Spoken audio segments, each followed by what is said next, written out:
গত বছর আলোচনা করা হয়েছিল এই বাসরটা সম্বন্ধে, এটা হরিবাসর কেন বলা হয়।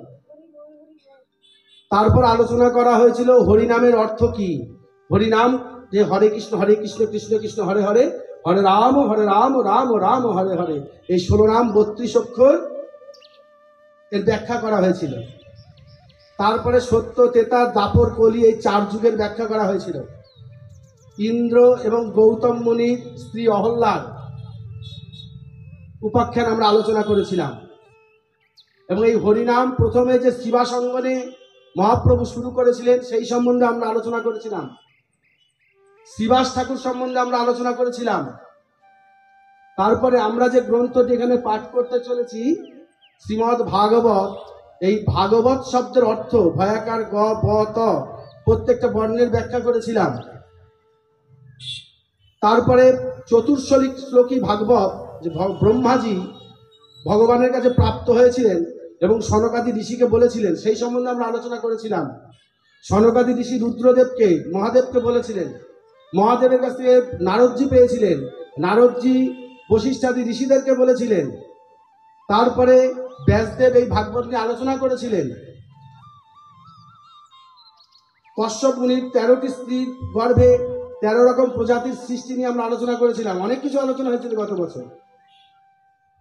দেবর্ষি নারদ বৃন্দাবনে গেছিলেন, সেখানে ভক্তি দেবী এবং তার 2 পুত্রকে অসুস্থ দেখার পর তিনি যখন বদ্রীনাথ ধামে গেছিলেন সেখানে নারদজির সাথে তার দেখা হয় এবং তারপরে তিনি ভাগবত সপ্তাহ আরম্ভ করেছিলেন এবং সেই ভাগবত সপ্তাহ শ্রবণ করে ভক্তি দেবী এবং জ্ঞান ও বৈরাগ্য তার যে 2 পুত্র তারা আবার সতেজ হয়ে উঠেছিলেন, এ কথা আমরা আলোচনা করেছিলাম। ব্যাসদেবের স্ত্রী বিজবী দেবীর গর্ভে সুখদেবের আগমন আমরা আলোচনা করেছিলাম। সুখদেবের জন্ম কাহিনী নিয়ে আমরা আলোচনা করেছিলাম এবং সুখদেব সহ ভগবানের 24টি অবতার যে ভাগবতে আলোচনা করা আছে সেই সম্বন্ধে তাদের নামগুলো বলেছিলাম। সুখদেবের উপনয়ন সংস্কার এবং বেদ ও শিক্ষা লাভ সম্বন্ধে আমরা আলোচনা করেছিলাম। তারপর পরীক্ষিত মুনি এবং তার ব্রহ্ম সাপ নিয়ে আমরা আলোচনা করেছিলাম। আমরা ভাগবত শুরু করতে পারিনি। ভাগবত শ্রবণ করার আগে, ভাগবত শুরু করার আগে ভাগবতের যে পটভূমিটা, সে পটভূমিটা রচনা করতে গিয়েই গত বছরের পাঠ হয়ে গেছিল। এখন আজকে আমরা কি করব, ভাগবতের একদম প্রথম পর্যায় নিয়ে আলোচনা করব, একদম প্রথম পর্যায়ে। ঠিক আছে?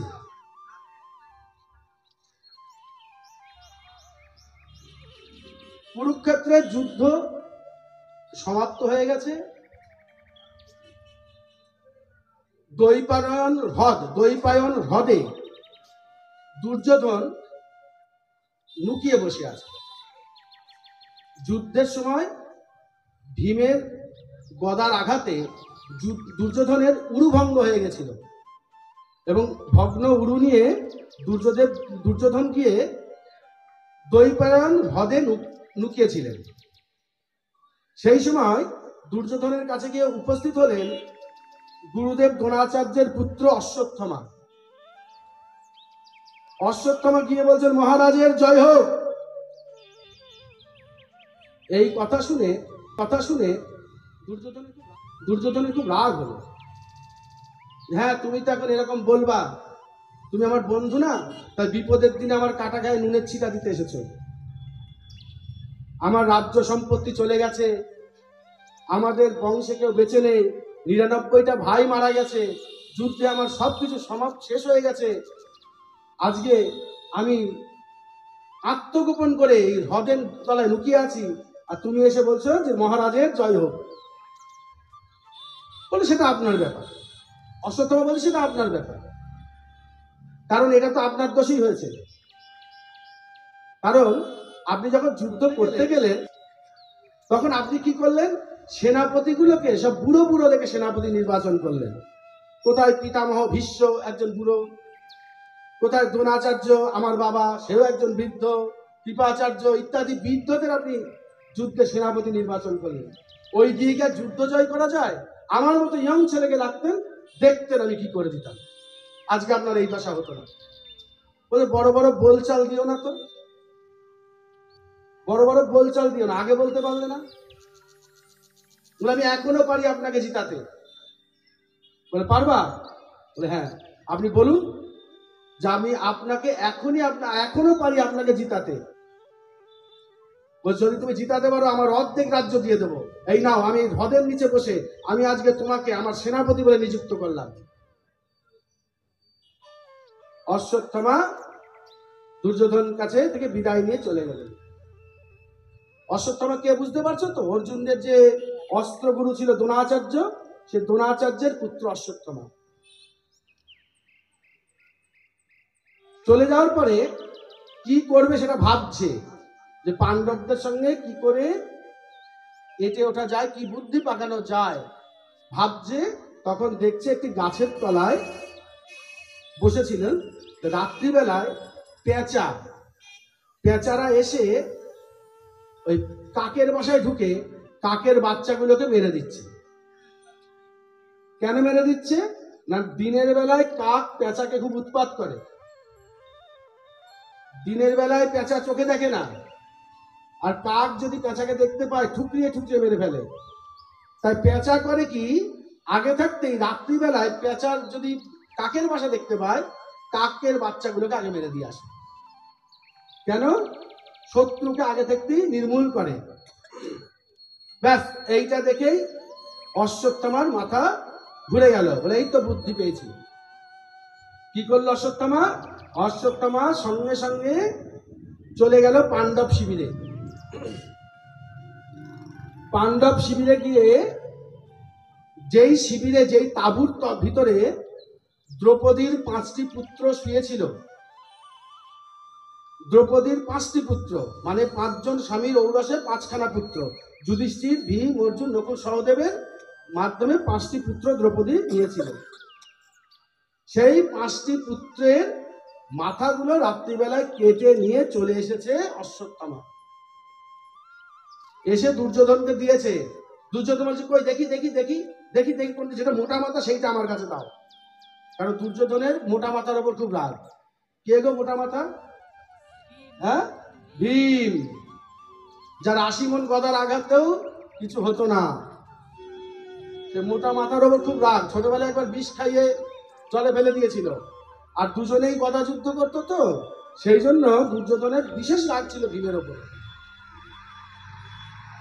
তো এখন যখন নাকি সেই মাথাটা দিয়েছে দুর্যোধন, সেই মাথাটা নিয়ে চাপ দিয়েছে, আর মাথাটা সঙ্গে সঙ্গে গুঁড়ো হয়ে গেছে, মানে ভেঙেছিল, গলে গেছে। দূর, এটা হতেই পারে না, এটা হতেই পারে না। কারণ আমি ভীমের মাথা কত শক্ত আমি জানি। অনুসন্ধান লাগাও তুমি কি করেছো। তারপর দেখছে মাথাগুলো খুলে দেখছে যে ওই দ্রৌপদীর 5টা পুত্রের মাথা কেটে নিয়ে এসেছে। তার ফলে কি হলো? তার ফলে দুর্যোধনের হার্ট অ্যাটাকের মতন হয়ে গেল, আঘাত পেলে অতিরিক্ত। যেই দুর্যোধন এত বদ, যেই দুর্যোধন এত অঘটন ঘটালো, যেই দুর্যোধন এত অন্যায় করেছে, আজকে দুর্যোধন আঘাত পেয়েছে। কেন? যে আমি তো যা ছিলাম, যা করেছি, বংশটাকে শেষ করে ফেলেছি। আজকে আমরা যদি 100 আর এই 5 ভাই একসাথে থাকতাম, সারা পৃথিবী জয় করতে পারতাম। আজকে সংসারের মধ্যে ভাইয়ে ভাই অশান্তি করে আমরা নিজেরাও শেষ হলাম, আমাদের সংগঠনটাও শেষ করলাম, আমাদের বংশটাও শেষ হয়ে গেল। ভাইয়ে ভাইয়ে বিবাদ বাবা সবথেকে ক্ষতিকারক জিনিস। ভাইয়ে ভাইয়ে বিবাদ খুব ক্ষতিকারক জিনিস। তো দুর্যোধন তখন বললো যে আমাদের বংশে তো কেউ ছিল না, এই 5টা ছেলে ছিল। আমরা আশা করেছিলাম যাকে পরবর্তীকালে শ্রাদ্ধ, তর্পণ, বৃদ্ধিক্রিয়া, নান্দিমুখ, বিবাহ, অন্নপ্রাশনে আমরা পূর্বপুরুষরা এই 5টা ছেলের মারফতে জল পাবো। এই 5টা ছেলের মারফতে আমরা জল পাবো। কিন্তু তুমি সেই আশাটাও শেষ করে দিলে। আমাদের বংশের বাচ্চা কাচ্চা নেই। বোঝা গেল? দিয়ে দুর্যোধন ওখানে মারা গেলেন, আর বাঁচলেন না দুর্যোধন। কিন্তু এইবার ত্যাগ করলেন অশ্বত্থামা। সে তো দেখছে আমি খুব অন্যায় কাজ করে ফেলেছি, এবার তো আমার রক্ষা নেই। সে এখন গা ঢেকা ঢাকা দিয়ে লুকিয়ে লুকিয়ে ঘুরে বেড়াচ্ছে। আর এদিকে সকাল হতেই যখন জানা গেছে যে দ্রৌপদীর 5টা পুত্রকে অশ্বত্থামা মাথাগুলো কেটে নিয়ে গেছে, তখন অর্জুন প্রতিজ্ঞা করলো দ্রৌপদীর সামনে, হে যাজ্ঞসেনী, দ্রৌপদীর এক নাম যাজ্ঞসেনী। কেন? না, দ্রৌপদীর কিন্তু জন্ম মায়ের পেটে হয়নি। ধৃষ্টদ্যুম্ন আর দ্রৌপদী ভাই বোন, দুজনেই যজ্ঞ থেকে উঠেছিল, যজ্ঞ থেকে তার জন্ম হয়েছিল, তাই এনার নাম হচ্ছে যাজ্ঞসেনী। আবার একটু শ্যামলা দেখতে ছিল, তাই কৃষ্ণ কিন্তু দ্রৌপদীকে কৃষ্ণা বলে ডাকতো, সখী বলতো আবার কৃষ্ণা বলতো। এবং দ্রৌপদী যথেষ্ট জ্ঞানী, প্রচন্ড ধৈর্যবান, প্রচন্ড গুণবতী। ব্যাপারটা বুঝতে পারছো? দ্রৌপদীর মতন মহিষী নারী খুব কম আছে। এখানে আমি একটা কথা একটু বলে নিই। আমাদের শাস্ত্রে একটা বিশেষ কথা আছে, ঘুম থেকে উঠে 5 জন নারীর নাম স্মরণ করতে হয়। 5টা মহিলার নাম ঘুম থেকে উঠে স্মরণ করতে হয়। সেই নামগুলো কে? হয়তো মনে করবো যে সতী সাবিত্রীর নাম বলবো, রাধারানীর নাম বলবো, লক্ষ্মী দেবীর নাম বলবো, সীতার নাম বলবো, তাই না? কিন্তু না, এই ধরনের নাম ওই 5টা নাম নয়। 5টা নাম কার কার ছিল? তারা দেবী, অহল্যা দেবী, কুন্তী দেবী, দ্রৌপদী, এদের নাম ছিল, যাদের প্রকৃত অর্থে এই সমাজে যারা ভালো ছিল না। দ্রৌপদীর 5টি স্বামী ছিল, তাই না? 5 ভাই মিলে একটা বউকে বিয়ে করেছিল, 5 ভাইয়ের 1টি স্ত্রী। আবার দ্রৌপদীর শাশুড়ি কুন্তী দেবী, অর্জুনের যে মা, ওর যুধিষ্ঠির, ভীম, অর্জুন, নকুল, সহদেব, এই 5টা ছেলের জন্ম 5 জন দেবতার ঔরস থেকে হয়েছিল। তাহলে কুন্তী দেবী। অহল্যা দেবী, যিনি হচ্ছেন গৌতম মুনির স্ত্রী, দেবরাজ ইন্দ্র যার সতীত্ব নাশ করেছিলেন। তারা দেবী হচ্ছে বালির পত্নী। বালি আর সুগ্রীবের নাম আমরা রামায়ণে শুনেছি। হ্যাঁ, সুগ্রীব আর বালি যখন যুদ্ধ করছিল, রামচন্দ্র আড়াল থেকে তীর মেরেছিল না বালিকে। আচ্ছা, এটা আরেকটা কথা বলে নি, ছোট ছোট কথা আমরা অনেকে জানি না বলে আলোচনা করা। ধরেন রামচন্দ্র কেন আড়াল থেকে বালিকে তীর মারলেন, সামনাসামনি কেন যুদ্ধ করলেন না? বালি কিন্তু মহাবীর ছিল, ভাইয়ে ভাইয়ে যুদ্ধ হচ্ছে, রামচন্দ্র আড়াল থেকে কেন তীর মেরেছিলেন জানেন কেউ? কারো জানা আছে? বালির একটি আশীর্বাদ ছিল, বালির সঙ্গে যে যুদ্ধ করতে যাবে তার সমস্ত শক্তি বালির মধ্যে ঢুকে যাবে। এবার তাহলে বালির সঙ্গে কে যুদ্ধ করে পারবে? বালির সঙ্গে যেই যুদ্ধ করতে যাবে, সেই অপরপক্ষের যে যুদ্ধ করছে তার সমস্ত শক্তি বালির গায়ে ঢুকে যাবে। তাই বালির সামনে গিয়ে যুদ্ধ করার উপায় ছিল না, তাই রামচন্দ্র আড়াল থেকে বালিকে তীর মেরেছিলেন। এখন পরবর্তীকালে বালির মৃত্যুর পর বালির যে স্ত্রী তারা দেবী দেওর সুগ্রীবের সঙ্গে সংসার করেছিল, বুঝতে পারছেন? আবার রাবণের স্ত্রী মন্দোদরী, রাবণ, যে রাবণকে রামচন্দ্র বধ করলেন, সেই রাবণের স্ত্রী মন্দোদরী পরবর্তীকালে সুগ্রীবের সঙ্গে সংসার করেছে।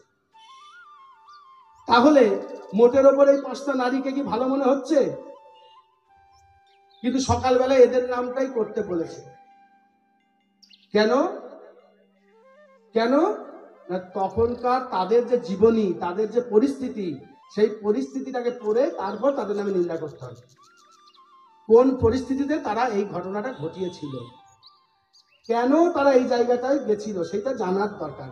দিয়ে বইগুলো পড়তে হবে, তাদের জীবনীগুলো পড়তে হবে। আমাদের শাস্ত্র একটা খুব বড় কথা বলেছে, পাপকে ঘৃণা করো, পাপীকে নয়। কে পাপ করেছে তাকে ঘৃণা করো না, কারণ জানবে সে কোনো না কোনো পরিস্থিতিতে এটা করে ফেলেছে। তুমি সাবধান হয়ে যাও তাকে দেখে। কে একটা ভুল করেছে, কে অন্যায় করেছে, কে একটা কুচ্ছা করেছে, তার সেইটা নিয়ে পাড়ায় পাড়ায় আমরা আলোচনা করব, যে আলোচনা করে তার আরো বেশি পাপ হয়। এটা কিন্তু জেনে রাখবে। একজন অন্যায় করেছে, এখন দেখলে যে অমুক একটা কাজ করেছে, সেটা পাড়াময় রটে গেল, বেশ ভালো কথা, তুমি সাবধান হয়ে যাও যে বাবা আমি যদি এরকম কিছু করে ফেলি আমারও কিন্তু এরকম রটে যাবে। তাই বলছে যে পাপকে ঘৃণা করো, পাপীকে নয়। তুমি সাবধান থাকো, কারণ বহু পরিস্থিতিতে মানুষের জীবনে বহু রকম ঘটনা ঘটে যেতে পারে। কালস্য কুটিলাগতি কিন্নু কুটিলাগতি কাল। বলছে কালের গতি হচ্ছে সর্পিল, সাপের মতো বেঁকে বেঁকে চলে এই সময়, কখনো ওঠে কখনো নামে, কখনো ওঠে কখনো নামে। আজকে রাজা তো কালকে ফকির, আজকে যার ক্ষমতা আছে কালকে তার ক্ষমতা থাকবে না। কার যে কখন সুনাম হবে, কার যে কখন বদনাম হবে, একটা কথায় কে ফেসে গিয়ে বিপদে পড়ে যাবে, বলা বাবা খুব মুশকিল। তাই শাস্ত্র বলছে কালস্য কুটিলাগতি কিন্নু কুটিলাগতি কাল। বোঝা গেল? তো যাই হোক, এই যে 5 জনের নাম আমি বললাম, তাহলে এরা এদের পরিস্থিতির অনুসারে দেখা যাচ্ছে এরা সমাজের সবচেয়ে শ্রেষ্ঠ নারী ছিল। তুমি খুব সতী নারী, কারণ তোমার স্বামী আছে, তোমার বাবা আছে, তোমার মা আছে, তোমার দাদা আছে, ভাই আছে, সবাই তোমাকে প্রোটেক্ট করে রেখে দিয়েছে। তুমি সবার আদরের দুলাল হয়ে বসে আছো। বাবার কাছে বা নিজের মেয়ে, মায়ের কাছে আদরের মেয়ে, দাদার কাছে বোন, ভাইয়ের কাছে দিদি, স্বামীর কাছে স্ত্রী, সন্তানের কাছে তুমি মা। তোমার আদর দেখে কে? কিন্তু যে লোকটার বাবা নেই, মা নেই, স্বামী নেই, পুত্র নেই, কেউ নেই, রাস্তায় পড়ে আছে, সে কি জীবন লড়াইটা করছে, তার সংগ্রামটার কথা ভাবো, তারপর তার নিন্দা করো। বুঝতে পারছো কথাটা কেন বললাম? এটা আমার শাস্ত্রের কথা। সেই জায়গায় দাঁড়িয়ে আমি বলছি দ্রৌপদী একজন মহিষী নারী। এইবার তার প্রমাণটা আমি দেব। অনেক জায়গায় দ্রৌপদী অনেক পরীক্ষায় জয়লাভ করেছে, অনেক জায়গায়। আজকে দেখো কত বড় পরীক্ষা। অর্জুন বলেছে যে আজকে সূর্য অস্তের আগে যে আমার এই 5টা ছেলেকে মেরেছে, সেই তাকে ধরে এনে বধ করব, আর যদি না পারি নিজে আত্মহত্যা করব। অর্জুনের প্রতিজ্ঞা। এইবার অর্জুন চারিদিকে খোঁজাখুঁজি করে ছুটে ধেয়ে গিয়ে সেই অশ্বত্থামাকে ধরে পাকড়ে একদম পিঠ মোড়া করে হাত পা বেঁধে এইভাবে নিয়ে এসে ফেলে দিয়েছে দ্রৌপদীর চরণের কাছে। তখন সূর্য অস্ত যাওয়ার আগে, দ্রৌপদী এই নাও তোমার পুত্রের হত্যাকারী। সবাই বলছে মার মার মার মার, কাট কাট কাট কাট, সবাই রাগারাগি, ওকে বাঁচিয়ে রেখেছো কেন, মেরে ফেলো মেরে ফেলো মেরে ফেলো, ওর মতো লোকের মুখ দেখতে নেই, বালঘাতী, বালকের হত্যা করেছে ঘুমন্ত অবস্থায়, আততায়ী। ঘুমন্ত অবস্থায় কাউকে মেরে ফেললে, বাচ্চা ছেলেকে মেরে ফেললে তার মতো পাপী আর কেউ হয় না, অতএব ওকে মেরে ফেলো মেরে ফেলো মেরে ফেলো। দ্রৌপদী কি বলছে জানো? যেই মায়ের কালকে রাত্রে 5টা ছেলে কেটে ফেলা হয়েছে গলা, যে মায়ের সামনে কাটা পুত্রগুলো ধর পড়ে আছে, রক্ত মেখে বসে আছে, যে মা সারা গায়ে যার রক্ত, সেই মা বলছে, অর্জুনকে বলছে, আর্যপুত্র আপনি একই করেছেন, আপনি একই করেছেন, আপনি আমার কাছে তো ছোট হয়ে গেলেন আমার চোখে। কারণ অর্জুনকে দ্রৌপদী অনেক উপরে রাখত। 5 জনকে বিয়ে করেছে, কিন্তু অর্জুন তোকে নিয়ে এসেছিল, তো অর্জুনকে কিন্তু দ্রৌপদী অনেক উপরে রাখত, অনেক শ্রেষ্ঠ আসনে রাখতো অর্জুনকে। কথা বুঝবে? বলছে যে আপনাকে আমি যে লেভেলে দেখি, যত উঁচুতে আপনার স্থান ছিল, আপনার এই আজকের এই কর্মতে আপনি আমার কাছে অনেক ছোট হয়ে গেলেন, তো আপনি একই করেছেন। সবাই অবাক, একই বলছে দ্রৌপদী। বলছে শাস্ত্রে একটা কথা আছে, গুরুবধ গুরুপুত্রেষু, গুরুর সমান গুরুর ছেলেকে সম্মান দিতে হয়। আমার 5টা পুত্রকে মেরেছে, ঠিক আছে, তার যেটা বিবেকে কুলিয়েছে, তার যেটা শিক্ষায় কুলিয়েছে, তার যেটা ধর্মে কুলিয়েছে, সে সেটা করেছে। কিন্তু আপনি এই শিক্ষা কোথায় পেলেন যে গুরুর ছেলেকে পিঠ মোড়া করে বেঁধে এনে আমার পায়ের তলায় ফেলে দিলেন? বোঝো দ্রৌপদীকে এবার বোঝো দ্রৌপদী কেমন। আপনাকে এই শিক্ষা কে দিল যে আপনি আপনার গুরুপুত্রকে বেঁধে এনে চরণের তলায় এভাবে ফেলে রেখেছেন? আমি তো ওর মধ্যে গুরুদেবকে দেখতে পাচ্ছি, আমি তো দেখতে পাচ্ছি দ্রোণাচার্যকে ধরে রেখেছেন। মুক্ত করুন মুক্ত করুন মুক্ত করুন। অর্জুন তখন কি করবে? অশ্বত্থামাকে মুক্ত করবে। অর্জুন কৃষ্ণের দিকে তাকাচ্ছে, গোবিন্দের দিকে তাকাচ্ছে। গোবিন্দ কি করবো? গোবিন্দের দিকে তাকাচ্ছে, গোবিন্দ কি করব? গোবিন্দ বলছে আমি কি বলবো? তুমি কি বলবা মানে? তুমি কি বলবা মানে? আজ পর্যন্ত তোমার কথার বাইরে কোনো কাজ আমি করেছি? আর আজকে তুমি এত বড় ডিসিশনের জায়গায় তুমি এই কথাটা বলছো, আমি কি করব? অর্জুন গোবিন্দ বলছে দেখো তোমার ভুল হচ্ছে। আমি কি করব বলতে? আমি কোনোদিন কি তোমার গায়ে তোমাদেরকে কোনো আইন শিখিয়েছি? আমি কোনোদিন বলেছি এই জিনিসটা করো? গোবিন্দের সঙ্গে অর্জুনের ঝগড়া হচ্ছে, কথাটা বুঝবে। অর্জুন বলছে কি করবো, আমাকে ডিসিশন দাও, আমাকে সিদ্ধান্ত দাও।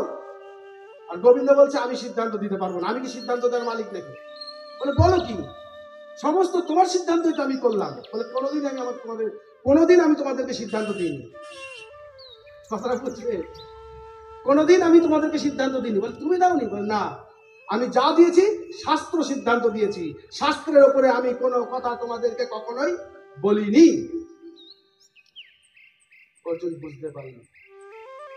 তো তাহলে শাস্ত্রে কি আছে সেটা বলো। বলছে শাস্ত্রে বলা আছে ব্রাহ্মণ অবদ্ধ, ব্রাহ্মণকে বধ করা যায় না, বধ করতে নেই। আর শাস্ত্রে বলা আছে গুণীজনের অপমান সব মৃত্যুর সমান। তার মানে এইবার অর্জুন বুঝে নিল, তার মানে তুমি বলতে চাইছো ওকে না মেরে আচ্ছা করে অপমান করে তাড়িয়ে দিই। এই তো বুঝে গেছে, এটা না আমার কথা না তোমার কথা, এটা শাস্ত্রের কথা। তখন করা হলো কি, অশ্বত্থামার মাথায় জন্ম থেকে একটা মণি ছিল, সেই মণিটাকে কেটে নেওয়া হলো। অর্জুন কেটে নিল, আর সেই মুখটি তখন গলগল করে রক্ত পড়তে লাগলো অশ্বত্থামার মাথা দিয়ে। অপমান করে অশ্বত্থামাকে তাড়িয়ে দেওয়া হলো। আর তার মধ্যে গোবিন্দ আবার অশ্বত্থামাকে আশীর্বাদ করলেন। গোবিন্দ কি করলেন? অশ্বত্থামাকে আশীর্বাদ করলেন। দেখো আশীর্বাদ, অত বড় পাপীকে গোবিন্দ আশীর্বাদ করছে। কি আশীর্বাদ করছে জানো? বলছে তুমি চিরজীবী হও, 4 যুগ তুমি বেঁচে থাকো। আহা, সবসময় কিন্তু আশীর্বাদ আশীর্বাদ নয়, আর সবসময় অভিশাপ অভিশাপ নয়। দেবর্ষি নারদ বা বিভিন্ন সাধুগুরু বৈষ্ণবরা যাদেরকে অভিশাপ দিয়েছেন, পরবর্তীকালে দেখা গেছে তারা অনেক উচ্চ জায়গায় গেছে। কুবেরের পুত্র নলকুবেরকে দেবর্ষি নারদ অভিশাপ দিলেন, তোমরা বৃক্ষ হয়ে জন্মগ্রহণ করো। বৃন্দাবনে তারা যমল অর্জুন হয়ে জন্মগ্রহণ করলেন। কিন্তু ভগবান কি করলেন? তাদেরকে যখন উদ্ধার করলেন, সে যমল অর্জুন কোথায় চলে গেল? বৈকুণ্ঠ ধাম, যেখানে কুবেরও যেতে পারেনি। অর্থ করি টাকা পয়সা দিয়ে যেখানে যাওয়া যায় না। তো সবসময় অভিশাপ অভিশাপ নয়, আর সবসময় আশীর্বাদ আশীর্বাদ নয়। স্থান কাল পাত্র ভেদে সবকিছু আলোচনা হয়। স্থান কাল পাত্র, কথা বললেই হবে না, কথা বলার সময় দেখতে হবে জায়গাটা কি। কথা বলার সময় দেখতে হবে এরা কেমন, তাদের সাথে কথা বলছি, বুঝতে পেরেছ? আর কথা বলার সময় দেখতে হবে সময়টা কি। সময়টা, স্থান কাল পাত্র। তোমার বয়স আর একটা 14 বছরের 16 বছরের ছেলে মেয়ের বয়স বুদ্ধি এক নয়। তোমার হিসাব দিয়ে তুমি যদি 16 বছরের ছেলেকে হিসাব করতে যাও, ভুল হবে। তারা এখন একটু আনন্দ ফুর্তি নাচানাচি হইচই করবে, মা বাবার অবাধ্য হবে, তাদের কাছে সেটা ভালো লাগবে। কিন্তু ওই জায়গাটা তুমি পার করে এসেছো, এখন তুমি ছেলে মেয়েকে শাসন করছো না, ধীরে। তাই বলছে স্থান কাল পাত্র হিসাবে বিচার করতে হয়। আজকে অর্জুন কি করলেন? ভগবান আশীর্বাদ করে তুমি চিরজীবী হও। এখনো অশ্বত্থামা বেঁচে আছে, জানো? এখনো সেই অশ্বত্থামা বেঁচে আছে, 7 জন বেঁচে আছে, তাদেরকে বলা হয় সপ্ত চিরজীবী। কে কে গুনে নাও, 7 জন। একজন হচ্ছে ব্যাসদেব, ব্যাসদেব এখনো বেঁচে আছেন। দ্বিতীয় জন হচ্ছে ব্যাসপুত্র সুখদেব, এখনো বেঁচে আছেন। তৃতীয় হচ্ছেন হনুমানজি, এখনো জীবিত আছেন। চতুর্থ হচ্ছে কৃপাচার্য, এখনো যে জীবিত আছেন। পঞ্চম হচ্ছে বলিরাজ, সুতোর লোকে এখনো তিনি রাজত্ব করছেন। সামনের জন্মে, সামনের অবতারে এই যে দেবরাজ ইন্দ্রের জায়গাটায় যে ইন্দ্র থাকবে না, সেখানে গিয়ে কে বসবেন? এই বলিরাজ বসবে। সামনের অবতারে, সামনের সৃষ্টিতে ব্রহ্মাজি থাকবেন না, ওইখানে হনুমানজি গিয়ে বসবেন। যার জন্য এরা এখনো বেঁচে আছেন, এদেরকে সপ্ত চিরজীবী বলা হয়। কটা বললাম? ব্যাসদেব, সুখদেব, হনুমানজি, কৃপাচার্য, বলিরাজ, অশ্বত্থামা। আর একজন আছে, তিনি হচ্ছেন এই কুরুক্ষেত্রে যুদ্ধের মধ্যে শুনলেন আর একজন ওদের শিক্ষাগুরু ছিল, অস্ত্রগুরু ছিলেন যেমন দ্রোণাচার্য, পড়াশোনা শিখানোর একজন গুরু ছিলেন, তার নাম কৃপাচার্য। অশ্বত্থামা, এই দ্রোণাচার্য ছিলেন অস্ত্রগুরু, আর কৃপাচার্য ছিলেন পড়াশোনা করানোর গুরু। কৃপাচার্য এখনো বেঁচে আছেন। এই 7 জন বেঁচে আছেন, এদেরকে সপ্ত চিরজীবী বলা হয়। আর এই যে অশ্বত্থামা বেঁচে আছেন, অশ্বত্থামার মাথায় না ঘা হয়ে আছে, প্রচন্ড ব্যথা যন্ত্রণা, কুটকুট করে কামড়ায়। ওই রাস্তা দিয়ে কুকুরগুলোকে দেখেছো যেতে, ওই মারামারি করে মাথায় কামড়ে কুকুরগুলোর মাথায় ঘা হয়ে যায়, ঘা ঝাঁকাতে ঝাঁকাতে ঘোরে, হ্যাঁ, দেখে খুব কষ্ট হয় না? অশ্বত্থামা ওইভাবে রয়েছে। ভগবান আবার ওই অশ্বত্থামার সেবার জন্য পরবর্তীকালে একটু উপকার করেছিলেন। কি উপকার? বললে মানুষ যখন তেল মাখবে তখন তোমার উদ্দেশ্যে তেল ছিটাবে, তাতে তোমার মাথার এই জ্বলুনিটা কমবে। এখন তো কেউ বাবা তেল মাখোই না, নার্সিংহোম থেকে ডাক্তারবাবুরা বলে দেন যে তেল মাখবে না। কেন? তেল মাখলে বেশি দিন বাঁচবা, তাই তেল মাখবে না। কারণ যারা তেল মাখেনি তারা যতটা বাঁচছে, যারা তেল মেখেছে তারা কিন্তু বাঁচছে না। বুঝতে পেরেছো তো? চোখে কাজল দেবা না, তাহলে চশমা বিক্রি হবে না। দেখবো এখন চোখে কাজল দিতে দেয় না, আর আগে ওই দেখো ঠাকুমা এখনো চশমা নেয়নি। তো তেল মাখার সময় আগেকার দিনে বাটিতে করে না এরকম তেল নিয়ে মাটিতে ছিটা দিতে সবাই। কি বলতো? অশ্বত্থামা অশ্বত্থামা অশ্বত্থামা। কি বলা হতো? তাহলে ছেলের মাথায় ফুসকি পড়বে না, চটা উঠবে না, বলতে না? কিন্তু এখন সেই প্রথা বিলুপ্ত। যাই হোক, এখন অশ্বত্থামাকে ছেড়ে দেওয়া হয়েছে। অশ্বত্থামা ছুটে চলে গেছে। চলে যাওয়ার পর অশ্বত্থামা জানতে পেরেছে ওদের বংশে এখনো কেউ এক শেষ রত্ন বেঁচে আছে। কে বেঁচে আছে? কে বেঁচে আছে? এই যে পঞ্চ পাণ্ডবের মধ্যম পাণ্ডব অর্জুন, তার পুত্রের নাম ছিল অভিমন্যু। অভিমন্যু যুদ্ধক্ষেত্রে মারা গেছে, সপ্ত রথি মিলে তাকে মেরেছে। অভিমন্যুর স্ত্রী, তার নাম উত্তরা। উত্তরার গর্ভে তখনও একটি সন্তান আছে, বংশের প্রদীপ বেঁচে আছে। অশ্বত্থামা অপমান সহ্য করতে না পেরে ব্রহ্মাস্ত্র নিক্ষেপ করলেন। ব্রহ্মাস্ত্র মানে এমন একটি অস্ত্র, যে অস্ত্রকে কোনো অস্ত্র বন্ধ করতে পারবে না, একমাত্র গোবিন্দ ছাড়া। বৈষ্ণব অস্ত্র ছাড়া ব্রহ্মাস্ত্রকে কেউ রোধ করতে পারবে না। সেই অস্ত্র তিনি যখন ছুঁড়েছেন, তখন উত্তরার গর্ভের মধ্যে জ্বালা পোড়া শুরু হয়েছে। উত্তরার গর্ভের মধ্যে জ্বালা পোড়া শুরু হয়েছে। উত্তরা যখন ছুটতে ছুটতে আসছে, ত্রাহিমাম ত্রাহিমাম ত্রাহিমাম। কিন্তু কি বুদ্ধিমানের কাজ করেছে জানো? শাশুড়ির যখন বস্ত্রহরণ হচ্ছিল, শাশুড়ি সকলের কাছে গেছে, ভীম, দুর্যোধন সকলের কাছে বলেছে, কি বলে, আমাদের ভীষ্মদেব, দ্রোণাচার্য প্রত্যেকে বলেছে যে আপনারা রক্ষা করুন, আমি কুলবধূ, আমার বস্ত্র হরণ করছে, আপনারা কেন বারণ করছেন না? কিন্তু কেউ রক্ষা করেনি। সেদিন রক্ষা করেছিলেন কে? আমার এই গোবিন্দ, অনাদির আদি গোবিন্দ, সর্বকারণের কারণম। তিনি একমাত্র রক্ষাকর্তা, আর কেউ রক্ষা করতে পারে না। সেইটা ওই উত্তরা কি করে জানলো জানি না, ওইটুকু বাচ্চা মেয়ে। সে না গেল, ওই যে 5খানা শ্বশুর রয়েছে, যুধিষ্ঠির, ভীম, অর্জুন, নকুল, সহদেব, আরো কত লোক রয়েছে রাজবাড়িতে, কারো কাছে না গিয়ে ছুটতে ছুটতে সে ভগবানের চরণে আশ্রয় নিয়েছে। গোবিন্দ আমাকে রক্ষা করুন, আমাকে রক্ষা করুন, আমার বংশ রক্ষা করুন, আমার পেটের মধ্যে জ্বালা পোড়া হচ্ছে, আমি গর্ভ রক্ষা ধারণ করতে পারছি না, কষ্ট হচ্ছে আমার। গোবিন্দ তখন কি করলেন? একটা মন্ত্র আছে, ভগবানের স্নানের মন্ত্র। ওম সহস্র শীর্ষা পুরুষ সহস্রাক্ষ সহস্রপাদ সভমিং সর্বত বিদ্বা অত্র তিষ্ঠা দশাঙ্গুলম। 10 আঙুল রূপ ধারণ করে উত্তরার গর্ভে ঢুকে গেছিলেন এবং সেই ব্রহ্মাস্ত্রকে নিজের বুকে ধারণ করে উত্তরার গর্ভস্থ সন্তানকে রক্ষা করে গোবিন্দ বেরিয়ে এসেছিলেন। আর সেই দিন থেকে উত্তরার এই গর্ভকে এবং উত্তরাকে পরম মহিষী নারী বলা হয়, কারণ পৃথিবীতে আর এইরকম নারী দ্বিতীয় নাই। পৃথিবীতে এরকম দ্বিতীয় নারী নাই। কেন? কেন যশোদা কি ছিল না? কেন দেবকী কে ছিল না? বুঝবে, বামন ভগবানের মা কি ছিল না অদিতি? বলছেন না, দেখা গেছে কি শাস্ত্রে আমরা দেখেছি কোন গর্ভে ভগবান এসেছেন, কোন গর্ভে ভক্ত এসেছেন, তাই না? কোন গর্ভে ভগবান জন্ম নিয়েছেন, আবার কোন গর্ভ থেকে ভক্ত জন্ম নিয়েছেন। কিন্তু আজকে একটা অদ্ভুত জিনিস দেখলাম, উত্তরার গর্ভে ভক্ত আর ভগবান দুজনের মিলন হয়েছিল।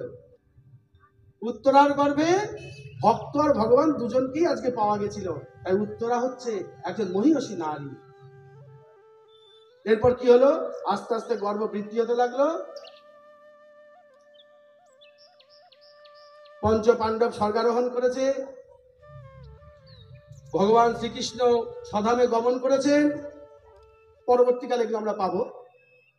এখন ওই যে গর্ভস্থ সন্তান জন্মগ্রহণ করলো, সেই সন্তানটির নাম কি? না, পরীক্ষিত নাম রাখা হয়নি। পরীক্ষিত নাম তখন ছিল না, তখন তার নাম ছিল বিষ্ণুরাত। কি নাম ছিল? বিষ্ণুরাত। কারণ বিষ্ণু দ্বারা রক্ষিত হয়েছিল, গর্ভের মধ্যে বিষ্ণু তাকে রক্ষা করেছিল, তাই তার নাম ছিল বিষ্ণুরাত। পরবর্তীকালে সেই ছেলেটি যেখানেই যেত, যার দিকেই তাকাতো হাঁ করে তাকিয়ে থাকতো, যাকেই দেখতো, যার মুখের দিকে তাকাতো মুখটার দিকে না হাঁ করে তাকিয়ে থাকতো, যে কি জানি যেন মনে হচ্ছে চেনা নাকি। আসলে উনি একজনকে খুঁজছে। গর্ভ থেকে বের হওয়ার পরে সেই ছেলেটি একজনকে খুঁজছে, যাকে মায়ের গর্ভে দেখেছিল। সে কোথায়? না তো, এ তো নয়, এ তো নয়, ও তো নয়। সবাইকে পরীক্ষা করে করে দেখতো, তাই পরিযুক্ত ইক্ষণ, তার নাম হয়ে গেল পরীক্ষিত। ইক্ষণ মানে পরীক্ষা করছে, পরীক্ষা করে দেখতো, তাই তার নাম হলো পরীক্ষিত। ইক্ষিত, পরিযুক্ত ইক্ষিত, পরীক্ষিত। বুঝতে পারছো কথাটা? কিন্তু তার নাম পরীক্ষিত ছিল না, নাম ছিল বিষ্ণুরাত। কিন্তু জন্মের পর থেকে শুধু সেই তাকে খুঁজতো, কাকে যেন মায়ের পেটে দেখেছি, কাকে যেন দেখেছি, কাকে যেন দেখেছি। এবার কি জানো তো? আমরা সবাই তাকে দেখেছি, আমরাও সবাই পরীক্ষিত, কিন্তু আমরা মনে রাখতে পারিনি। একটি গান আছে বাবা, ও দয়াল গুরুজি 21,600 নাম জপের নিয়ম কি? মাতৃগর্ভে যখন আমরা ছিলাম, হেট মুন্ডে ঊর্ধ্ব পদে এবং হাত পাকে একদম কুচকিয়ে দিয়ে ছোট্ট করে আমাদের এই মাতৃগর্ভের স্থান দেওয়া হয়েছিল। এক পাশে বিষ্ঠা, এক পাশে মূত্র, এক কৃমিকীটের দংশন, উগ্র কটু খাবার, বাতাসের অল্পতা, নানান কষ্ট পেয়েছি আমরা, নরক যন্ত্রণা ভোগ করেছি মাতৃগর্ভে। কোথায় থাকতো আমাদের মুখটা গোজা, বুঝতে পেরেছো তো? মূত্র আর বিষ্ঠার মধ্যে আমাদের মাথাটা গোজা থাকতো। পুঁতিগন্ধময় স্থানে আমরা বাস করেছি মাতৃগর্ভে। আর তখন ভগবানকে ডেকেছি খালি, ভগবান রক্ষা করো, এই নরক যন্ত্রণা থেকে আমাদেরকে রক্ষা করো। এ কোথায় পাঠালে প্রভু? কতবার করে ডেকেছি? প্রত্যেক দিন 21,600 বার করে ভগবানকে ডেকেছি। আর এখন 108 বার নাম জপ করতে আমাদের সময় হয় না। সংসারে আমাদের এত চাপ যে আমরা 108 বার গুরুর দেওয়া মন্ত্রটা জপ করতে পারি না। আর তখন আমরা মাতৃগর্ভে 21,600 বার করে ভগবানকে ডেকেছি। তারপর ভগবান এসে আমাদের দেখা দিয়েছিলেন। দেখা দেওয়ার পর ভগবান কি বললেন? দেখো, বিপদে পড়ে তো সবাই ডাকে, বিপদে পড়ে সবাই ডাকে, বিপদে পড়ে সবাই ডাকে, কিন্তু বিপদ পার হয়ে গেলে কি হয়? বলছে পার হলে পাটলি শালা। নৌকা পার হয়ে যাওয়ার পর কেউ মাঝির দিকে তাকিয়েও দেখে না মাঝিটা কেমন। পার হলো কি ছোটা শুরু করে দেয়, তাই না? নৌকা থেকে দেখবেন মাঝিকে দড়িটাও বাঁধতে দেয় না, লাফ দিয়ে নেমে যায় সবাই। আর যতক্ষণ মাঝি না আসে ততক্ষণ ঘাটে দাঁড়িয়ে ডাকতে থাকে, ও মাঝি, ও মাঝি, আমাকে নিয়ে যাও। কিন্তু যখন ঘাটে এসে যায় তখন মাঝিকে বলে না যে মাসি আসি গো, এইটুকু বলার সময় হয় না, আসি গো, এই যে পার হলাম, আবার পার হতে হবে, আবার পার হতে হবে। পার হওয়ার সময় আর পরে আর মনে থাকে না। তা আমরা যখন মাতৃগর্ভ থেকে বেরিয়ে আসি তখন ভগবানকে ভুলে যায়। কিন্তু পরীক্ষিত রাজা ভুলতে পারেনি, সে কিন্তু সেই তাকেই খুঁজতো, খুঁজতে খুঁজতে খুঁজতে খুঁজতে খুঁজতে খুঁজতে তার নাম হয়ে গেল পরীক্ষিত। পরিচিত করতে করতে এইবার পরীক্ষিত রাজা 13 বছর বয়সে সিংহাসনে বসেছিল। খুব ভালো করে বুঝবে, 13 বছর বয়সে সিংহাসনে বসেছিল এবং যেদিন তার মৃত্যু হয় সেদিন তার বয়স ছিল 30 বছর। তাহলে বোঝো, সৎকর্ম করার জন্য যে অনেক আয়ু দরকার তা নয়। আমরা বলি কি, এখন কিসের ভজনা করবে, এখন কিসের সাধনা করবে, এখন কি বয়স হয়েছে নাকি? হ্যাঁ, আগে ভোগ করো, তারপর ত্যাগ আসবে। কিন্তু আমার শাস্ত্র বলেছে কোনো দিন ভোগ থেকে ত্যাগ আসে না। ভোগ থেকে আরো লালসা বাড়ে, আসক্তি বাড়ে, আরো বেশি সেই জিনিসটা প্রয়োজন হয়। ভোগে ভোগান্তি, ত্যাগে শান্তি, ত্যাগাৎ শান্তি নিরন্তরম। কথাটা বুঝবে?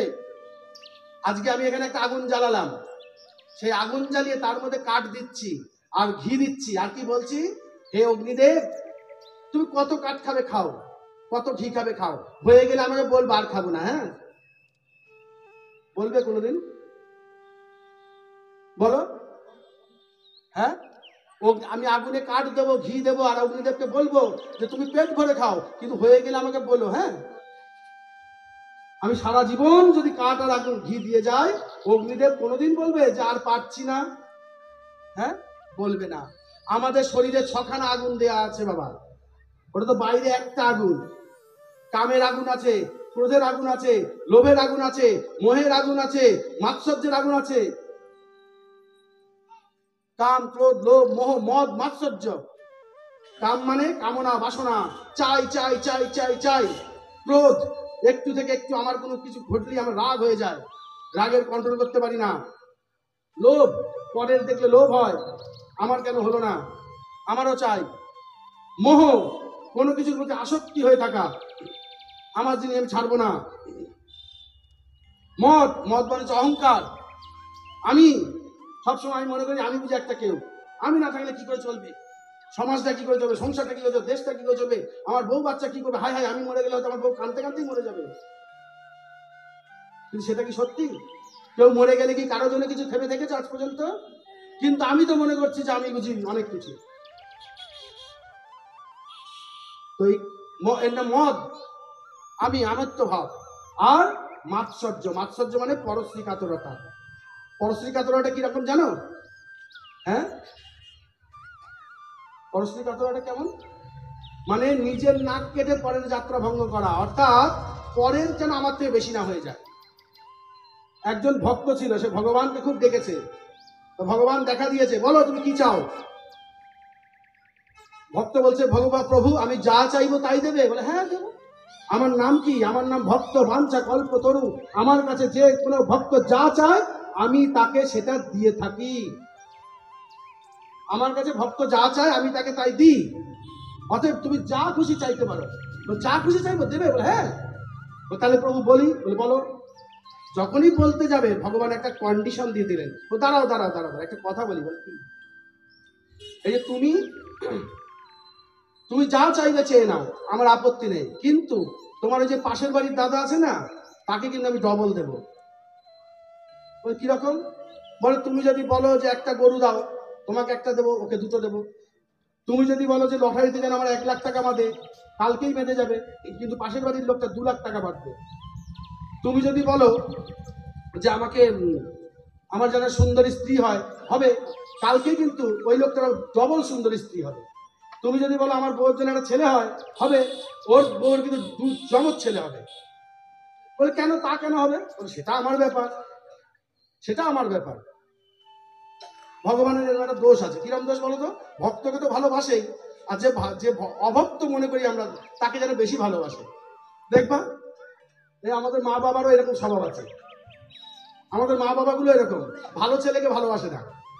যেটা একটু দুষ্টু ছেলে, যেটা একটু অশান্তি করে, যেটা একটু রাগী, যেটা টাইমলি বাড়ি ঢোকে না, মা বাবা তার দিকেই মন পড়ে থাকে।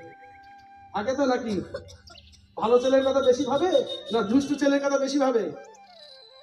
এই আমার গোবিন্দ তাই ভালো ছেলেদের নিয়ে টেনশন করে না, বলে ও তো আছে, ও ঠিক আছে, চলে আসবে ঠিক। সারাদিন দুষ্টু ছেলেগুলোকে নিয়ে চিন্তা করে। তাই ভগবান বলছে তুমি তো আমার ভক্ত, তুমি যা চেয়েছো আমি দেবো, কিন্তু এই পাশের বাড়ির লোকটা আমার ভক্ত নয়, কিন্তু ওকে আমি ডবল দেবো। এটা কিরম হলো প্রভু? এরম তো নিয়ম নয়। সেটা তোমায় দেখতে হবে না, তুমি কি চাও তাই বলো। বলছে আমি যা পাবো ডবল নেবে? বলে হ্যাঁ। অনেকক্ষণ চিন্তা করেছে, বুঝলে তো, অনেকক্ষণ চিন্তা করে কি বলছে জানো? যে প্রভু পেয়ে গেছি বুদ্ধি। কি? বলে আমার একটা চোখ কানা করে দাও। এত কষ্ট করে তপস্যা করে ভগবানকে কি চাইলো? যে আমার একটা চোখ কানা করে দাও। নিজের কি দরকার ছিল সেটা ভুলে গেছে। কেন একটা চোখ কানা করে যাও বলেছে বলো তো? পাশের বাড়ির লোকটার দুটো চোখ কানা হয়ে যাবে, ব্যাস এটাই আমার আনন্দ। বলো রাধে রাধে। বুঝতে পেরেছো? আমরা এইরকম ভক্ত যে আমি এগোতে পারি আর না পারি, আমার পাশের বাড়ির লোক যেন এগোয় না, তাহলে কিন্তু আমার মাথা গরম হয়ে যাবে। আমরা ঠিক এই ধরনের ভক্ত, বুঝতে পেরেছো? ভগবানকে সে চাইতেই পারতো, কিন্তু চাইলো না। কি চাইছে? পাশের বাড়ি যেন আমার একটা চোখ কানা হয়ে যায়। এই হলো মাৎসর্য, পরশ্রী কাতর। এতে আমাদের অনেক ক্ষতি হয়। সারাদিন আমি যার কথা ভাবার দরকার আমি তার কথা ভাবতে পারছি না, আমার যাকে সেবা করার দরকার তাকে সেবা করতে পারছি না, আমি যার কথা জপ করা তাকে করতে পারছি না, আমি সারাদিন আমার শত্রুর কথা ভাবছি। লাস্টে কি হবে? ওই শত্রুর বাড়িতে গিয়ে কুকুর বিড়াল হয়ে জন্মাতে হবে। কারণ যদৃশী ভাবনা তদৃশী সাধনা। যে যেমন ভাবে সে তেমনই পায়। তুমি যদি সারাদিন তোমার শত্রুর কথাই ভাবতে থাকো, তুমি জানবে এ জন্মের পরে তোমার শত্রুর বাড়িতেই থাকতে হবে। হয় তার নাতি হয়ে, নয় পুতি হয়ে, নয় কুকুর হয়ে, বিড়াল হয়ে, গরু হয়ে, বাছুর হয়ে, তার বাড়িতেই থাকতে হবে। অতএব এখন থেকেই ওগুলো মাথা থেকে ডিলিট করে দিতে হবে। যে জিনিসটা আমার প্রয়োজনে আসছে না তাকে ডিলিট করে দাও। যে আমার জন্মের সাথী, যে আমার আজ আছে, কাল ছিল, আবার আগামীকাল থাকবে, তাকে ভালো করে ঢুকিয়ে নাও। ভাবতে যদি হয় তার কথা ভাবো। কংস, রাবণ এরা শত্রুতা করে, তো গোবিন্দের সঙ্গে শত্রুতা করে উদ্ধার পেয়ে গেছে। শত্রুতাও যদি করতে হয় ভগবানের সাথে করো। গালাগালি দিয়েও যদি ভগবানের নাম মুখে আসে সেটাও কাজ লাগবে। ছেলেবেলের নাম কেন বলে যে ভগবানের নাম দিয়ে রাখতে? আরে ওই ছেলেবেলেকে ডাকতে ডাকতেও তো ভগবানের নাম ডাকা হয়ে যায়। আমরা ভাগবতে পেয়েছি না অজামিল ব্রাহ্মণের কাহিনী। আজকে এই পরীক্ষিত রাজা, তিনি 13 বছর বয়সে সিংহাসনে বসেছিলেন। তারপর তিনি রাজত্ব করছিলেন। হঠাৎ তিনি দেখতে পেলেন একটি ম্লেচ্ছ, সে একটি গরুকে খুব মারধর করছে। তখন পরীক্ষিত রাজা তাকে গিয়ে বলছে, তোমার এত সাহস, তুমি এইভাবে একটা গাভীকে এইভাবে মারছো? তখন গাভীর 3টে পা ভেঙে দিয়েছে আর একটা পা রয়েছে। কে তুমি? তখন সেই লোকটি বলছে, আমি হচ্ছি কলি, কলিকাল। এই যে কলিকাল, কলি চলে এসেছে। গোবিন্দ যেদিন নরধাম এই নিত্যধাম ত্যাগ করেছেন সেদিন থেকেই কলির প্রভাব বিস্তার হয়েছে, কলি চলে এসেছে। সে কি করছে? ধর্মের 3টি পা ভেঙে দিয়ে আরেকটি পাকেও নষ্ট করতে চাইছে। তখন পরীক্ষিত রাজা কলিকে যখন বধ করতে চাইবে, তখন কলি কি করবে? বলে আপনি আমাকে বধ করতে পারেন না, বধ করা যাবে না তো, কারণ ভগবান যাকে সৃষ্টি করেছে তাকে বধ করা যাবে না, সময় না হলে মারা যাবে না। সময় কালই বলবৎ, কালেই সবকিছু ঘটে। ওর মৃত্যুর সময় হলে তবে তোর মৃত্যু ঘটবে। এই যে আমরা কংসকে দেখি, কংসকে রাবণের মামা কালনেমি, তার আয়ু ফুরানোর আগেই ভগবান তাকে মেরে দিয়েছিলেন।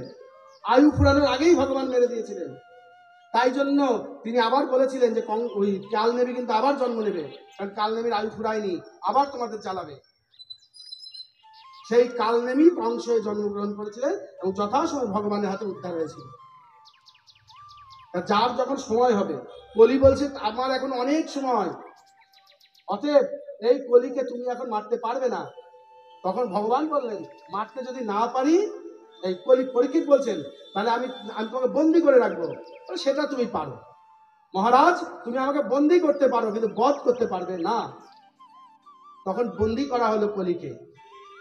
কোথায় কোথায় বন্দি করা হলো? কলিকে একটা একটা করে স্থান দিতে লাগলো, আর কলি আরেকটু আরেকটু করে চাইতে লাগলো।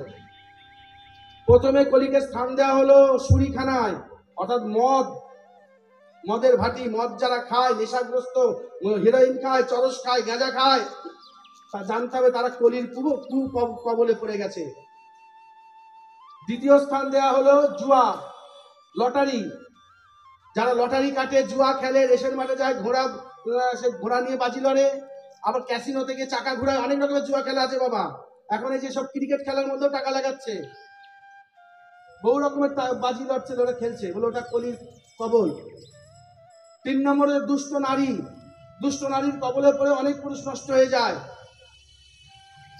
ঠিক আছে। 4 নম্বর যে কসাইখানা। এই 4টে জায়গা কলিকে দেয়া হয়েছিল। কলি বলছে আরেকটু দেন, আরেকটু দেন। তখন পরীক্ষিত রাজা কলিকে দিয়েছিলেন কি জানো?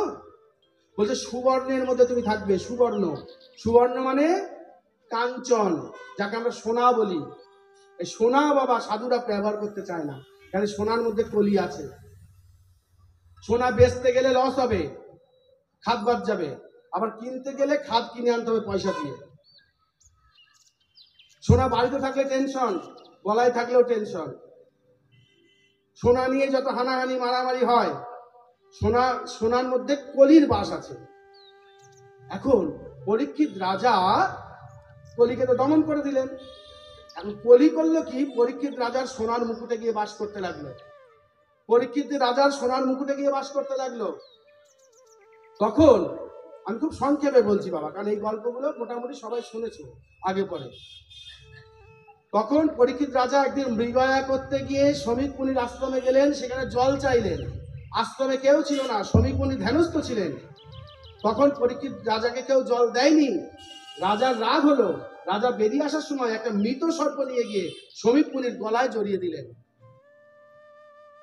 রাজামশাই বাড়ি চলে আসলেন। শ্রমিক মুনির ছেলে সিংহী আশ্রমে ফিরল, দেখছে বাবার গলায় একটা মৃত সর্প জড়ানো। সিংহী বাবা অভিশাপ দিল রাজাকে, যে আমার বাবার গলায় এই মৃত সর্প জড়িয়ে দিয়েছে, আজ থেকে 7 দিনের মাথায় তার সর্পদংশনে মৃত্যু হবে। কথাটা বুঝবে, এখানে একটা বিশাল ব্যাপার বললো। যেই নাকি অভিশাপ দিয়েছে, ধ্যানস্থ ঋষির ধ্যান ভেঙে গেছে। এইখানে সাধুরা একটা টিকা করছে, যে ঋষি মশাই ধ্যান করছিলেন, রাজা মশাই অত জোরে চিৎকার করলেন, আশ্রমে কেউ আছে গো, একটু জল দাও না, আমার খুব পিপাসা পেয়েছে, কেউ কি নেই একটু জল দেওয়ার মতন? কেউ সাড়া দিল না, এবং ঋষি ধ্যান করতে লাগলো। ধ্যান করেই যাচ্ছে, করেই যাচ্ছে। আর যখন ঋষির ছেলে রাজাকে অভিশাপ দিল, যে আমার পিতার গলায় এই মৃত সর্প জড়িয়ে দিয়েছে, আজ থেকে 7 দিনের মাথায় তার সর্পদংশনে মৃত্যু হবে, সঙ্গে সঙ্গে ঋষির ধ্যান ভেঙে গেল। কেন? কেন? এখানে সাধুরা টিকা করছেন। সাধুরা বলছেন যে মানুষ যখন ধ্যান করে, কেউ যখন ধ্যান করে, তখন ধ্যান কোথায়, কিসের ধ্যান করে? ভগবানের পাদপদ্মের ধ্যান করে, তাই না? চোখ বুঝে ধ্যান করছে কোথায়? ভগবানের পাদপদ্মে। অর্থাৎ ভগবানের পাদপদ্মে সাধুর মন ভ্রমর আগিয়ে বসেছে, বসে ভগবানের পাদপদ্মের মধু পান করছে। খুব ভালো করে বুঝবে, ধ্যান করছে মানে ধ্যানে যখন কেউ বিলীন হয়ে যায়, বাহ্য জ্ঞান থাকে না, বাইরের কোনো কিছু সে শুনতে পাচ্ছে না, সে তখন গোবিন্দের কথা চিন্তা করছে এবং তার প্রাণটা গিয়ে গোবিন্দের চরণে বসে আছে, গোবিন্দের পাদ পদ্মের মধু খাচ্ছে এই সাধুর প্রাণ ভ্রমরা। কিন্তু যখন ছেলেটি অভিশাপ দিল, কাউকে অভিশাপ দিলে প্রথমে কষ্ট পায় ভগবান, আর তিনিই তো সবকিছু ঘটিয়ে রেখেছেন। তুমি অভিশাপটা দিলে, যা কিছু করার তো তিনি করছেন, সংসারটা তার। আমার বড় ছেলে ছোট ছেলেকে মারলো, লাগলো কার? হ্যাঁ, ছোট ছেলে যা হলো হলো, ফেটে তো গেল আমার বুকটা। কি গো, ছোট ছেলে বড় ছেলেকে মারলো, যারা বিপদ হয়ে গেল, ক্ষতিটা কার হলো? আমার হলো। আত্ম বই জায়তে পুত্র, একটা পিতা তার পুত্রের মধ্যে বেঁচে থাকে, একটা পিতা তার পুত্রের কাছে মধ্যে বেঁচে থাকে। আত্মা বই জায়তে পুত্র, যার জন্য পুত্রের উপর এত টান, এত ভালোবাসা প্রতিটা পিতার। কারণ প্রতিটা পিতার তার অসম্পূর্ণ কাজগুলো পুত্রকে দিয়ে করাতে চায়, দেখতে চায়। আমি পারিনি, আমার ছেলে যেন করে দেখায়, এই আশা নিয়ে মানুষ বেঁচে থাকে। তাই ঈশ্বর যদি পিতা হন, আমরা যদি তার পুত্র হই, তাহলে আমাদের প্রতি ভগবানের কত আশা, বুঝতে পারছো? ভগবান কত কিছু চায় আমাদের কাছে, যে তার ছেলেরা যেন তার মতন প্রদীপ্ত হয়, তার মতন যেন সৎ হয়, তার মতন যেন জ্ঞানী হয়, বিদ্বান হয়, দয়ালু হয়, দাতা হয়। কিন্তু আমরা কুসঙ্গে পড়ে আমরা তার মতন না হয়ে উল্টো পথে হাঁটছি। আজকে সাধুর মন ভ্রমরা গোবিন্দের পাদপদ্মের মধুপান করছিলেন, আর যখন নাকি সেই সাধুর ছেলে অভিশাপ দিয়েছে সিংহী মুনি, তখন প্রথমেই কষ্ট পেয়েছে গোবিন্দ। আহ কি করলি, এরম কেঁপে উঠেছে। আহ কি করলে, কাঁটাটা তো তার পায়ে ফুটেছে। আর সঙ্গে সঙ্গে ওই যে পদ্ম ফুলটা নড়ে গেছে, পাদ পদ্ম নড়ে গেছে, আর যেই নাকি পাদ পদ্ম নড়ে গেছে, ভোমরা উঠে গেছে। কথাটা বোঝো, খুব মন দিয়ে বুঝবা, না বুঝলে বুঝতে হবে জিনিসটা। একটা পদ্ম ফুল ফুটে আছে, তার মধ্যে একটা ভ্রমর বসে মধুপান করছে, তুমি জাতিটা ধরে নাড়িয়ে দিলে, কারণ ভ্রমরটা কি করবে, পুড়ে পুড়ে উঠে পড়বে। তো গোবিন্দের পাদপদ্মের মধু সমীপ মুনির প্রাণ ভ্রমরা গিয়ে প্রাণ করছিলেন ধ্যানস্থ হয়ে। আর যখন তার ছেলে অভিশাপ দিয়েছে, গোবিন্দের কষ্ট হয়েছে, মানে পদ্মফুলটা নড়ে উঠেছে, আর তখন ভ্রমরটা জেগে উঠেছে, আবার প্রাণে ফিরে এসেছে।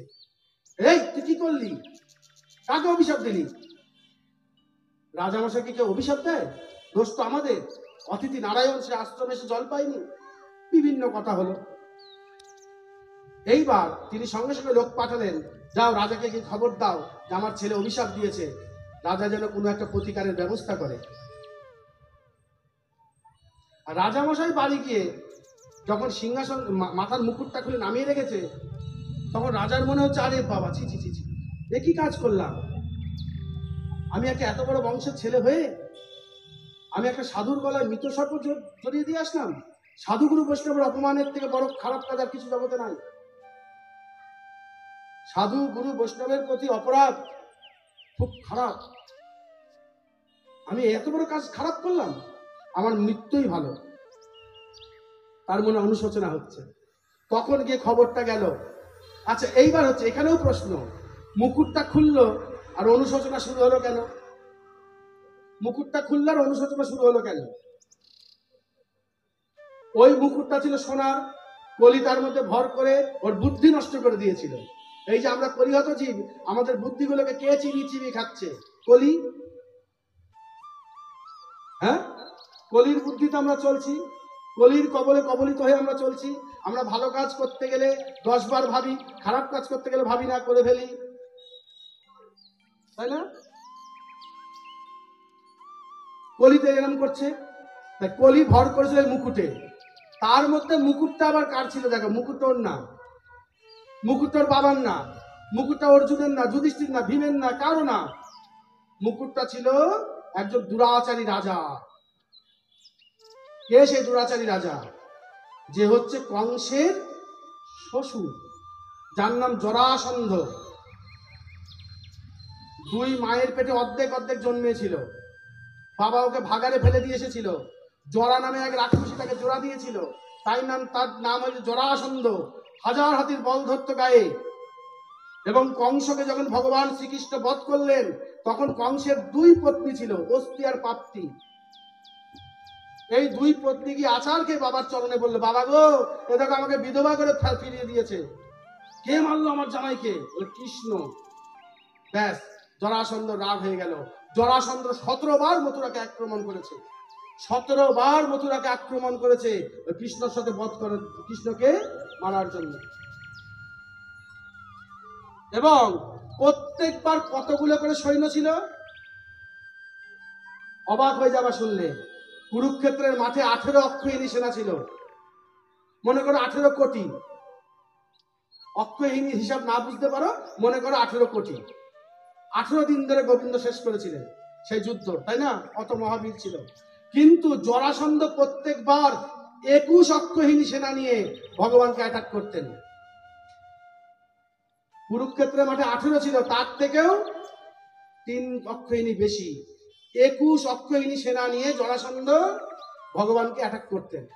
আর ভগবান সে সৈন্যগুলোকে মারত, যে জরাসন্ধকে বন্দি করতো, করে আবার ছেড়ে দিত। বুঝা? এইভাবেই চলতে থাকে চলতে থাকে। তা এক ভক্ত জিজ্ঞাসা করেছিলেন যে ভগবান, তুমি জরাসন্ধকে মেরে ফেলো না কেন? প্রত্যেকবারই খালি ওকে ছেড়ে দাও। আরে বেটা, তুই বুঝবি না। কি আমাকে বলো। বলছে ওকে আমি আমার কাজে রেখেছি। কিরকম?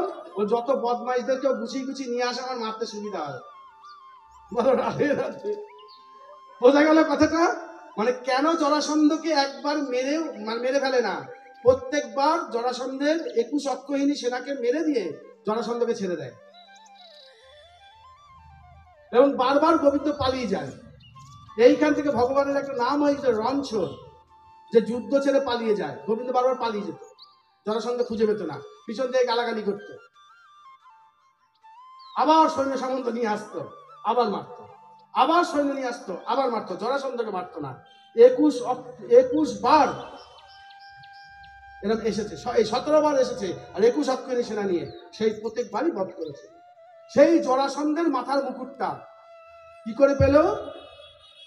কুরুক্ষেত্রের যুদ্ধের আগে ভীমকে নিয়ে গিয়ে জরাসন্ধকে বধ করেছিলেন গোবিন্দ। ব্রাহ্মণের বেশ ধরে গিয়ে জরাসন্ধকে চিড়ে মেরে দিয়েছিলেন। এগুলো বড় বড় গল্প বাবা।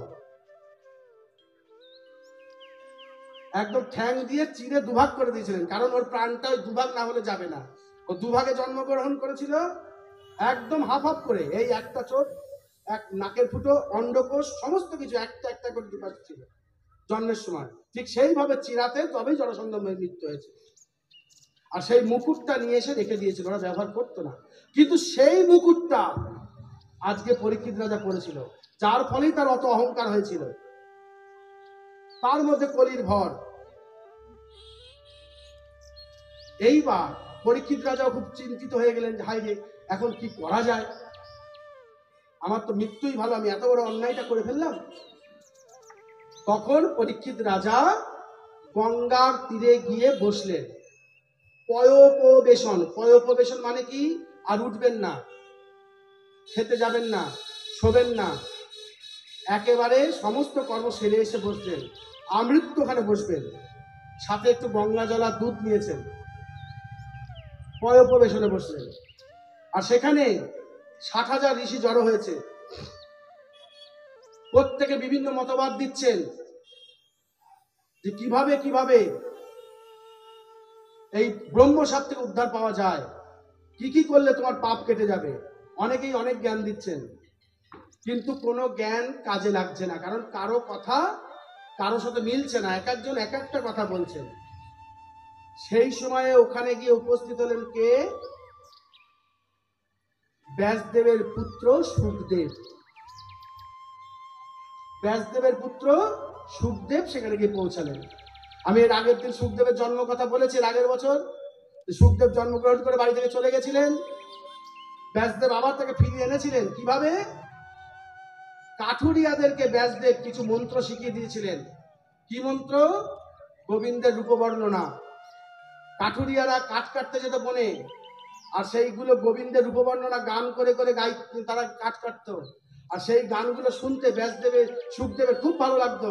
বাচ্চা সুখদেব সেখানে গিয়ে দাঁড়িয়ে থাকতো। তখন কাঠুরিয়াদেরকে সুখদেব বলেছিলেন, তোমরা এই গান কোথায় শিখলে? বলছে আমাদের গুরুর কাছ থেকে। বলছে কোথায় তোমার গুরুর বাড়ি? যাবে তুমি, চলো। কে সেই গুরু? ব্যাসদেব। এই সুখদেবকে বাড়ি ফিরিয়ে আনলেন ব্যাসদেব দীর্ঘদিন পরে। বাড়ি ফেরার পর তার উপনয়ন সংস্কার হলো, বেদাদি শিক্ষা লাভ করেছে। সুখদেব এখন ঘুরে বেড়ান। সুখদেব দেখতে কেমন? 16 বছরের যুবকের মতো সুঠাম। গায়ের রং কেমন? গোবিন্দের মতনই শ্যামবর্ণ, নীল নীল ভাব। সুখদেব গোস্বামী সাদা ফর্সা নয়। তারপরে উলঙ্গ থাকতেন, ধূলি ধূসর, জটা আছে, এবং খুব সুঠাম চেহারা, উজ্জ্বল তার চোখের দৃষ্টি। সেই সুখদেব এসে গঙ্গার তীরে ওই 60,000 মুনি ঋষির মাঝখানে যখন এসে পৌঁছালেন, অন্যান্য লোকেরা মনে করছিল খ্যাপা, পাগল। বাচ্চারাও হাসি ঠাট্টা করছিল, কে রে বাবা, একটা খ্যাপা যাচ্ছে। কিন্তু যখন ওই সভার মাঝখানে এসে পৌঁছালেন, তখন ওই 60,000 ঋষি উঠে দাঁড়ালেন। উঠে দাঁড়িয়ে তাকে স্বাগত জানালেন, প্রণাম জানালেন। আসুন আসুন, আপনি বসুন। আমাদের যেন মনে হচ্ছে আপনি একটা কোনো ভালো ব্যবস্থা করতে পারবেন। এই সুখদেবকে আসন দেয়া হলো। হ্যাঁ, এইবার সুখদেবের পরিচয় আমরা বলবো, একটু জেনে নিই। সুখদেব কে ছিলেন? সুখদেব ছিলেন গোলক বৃন্দাবনে রাধা রানীর পোষা 22টি পাখির মধ্যে একজন পাখি, সুখ পাখি। রাধা রানীর কটি পাখি ছিল? 22টি পাখি ছিল, পোষা পাখি। সে 22টি পোষা পাখির মধ্যে সুখদেব একটি পোষা পাখি। সে কি করত? সে সবসময় রাধা কৃষ্ণের গুণগান গাইতো এবং সবাইকে গেয়ে গেয়ে গেয়ে শোনাতো। এই যে গেয়ে গেয়ে রাধা কৃষ্ণের গুণগান শোনাচ্ছিলেন, ওই একদিন রাধারানী সেটা শুনে ফেলে। রাধারানী শুনে খুব ভালো লাগে। রাধারানী তখন ওই সুখ পাখিকে বলে, ওই সুখ পাখিটার নাম ছিল বিচক্ষণ। কি নাম ছিল? বিচক্ষণ। এগুলো মনে রাখতে হবে। বিচক্ষণ বলছে যে, বাবা বিচক্ষণ, তুই তো খুব সুন্দর বলতে পারিস।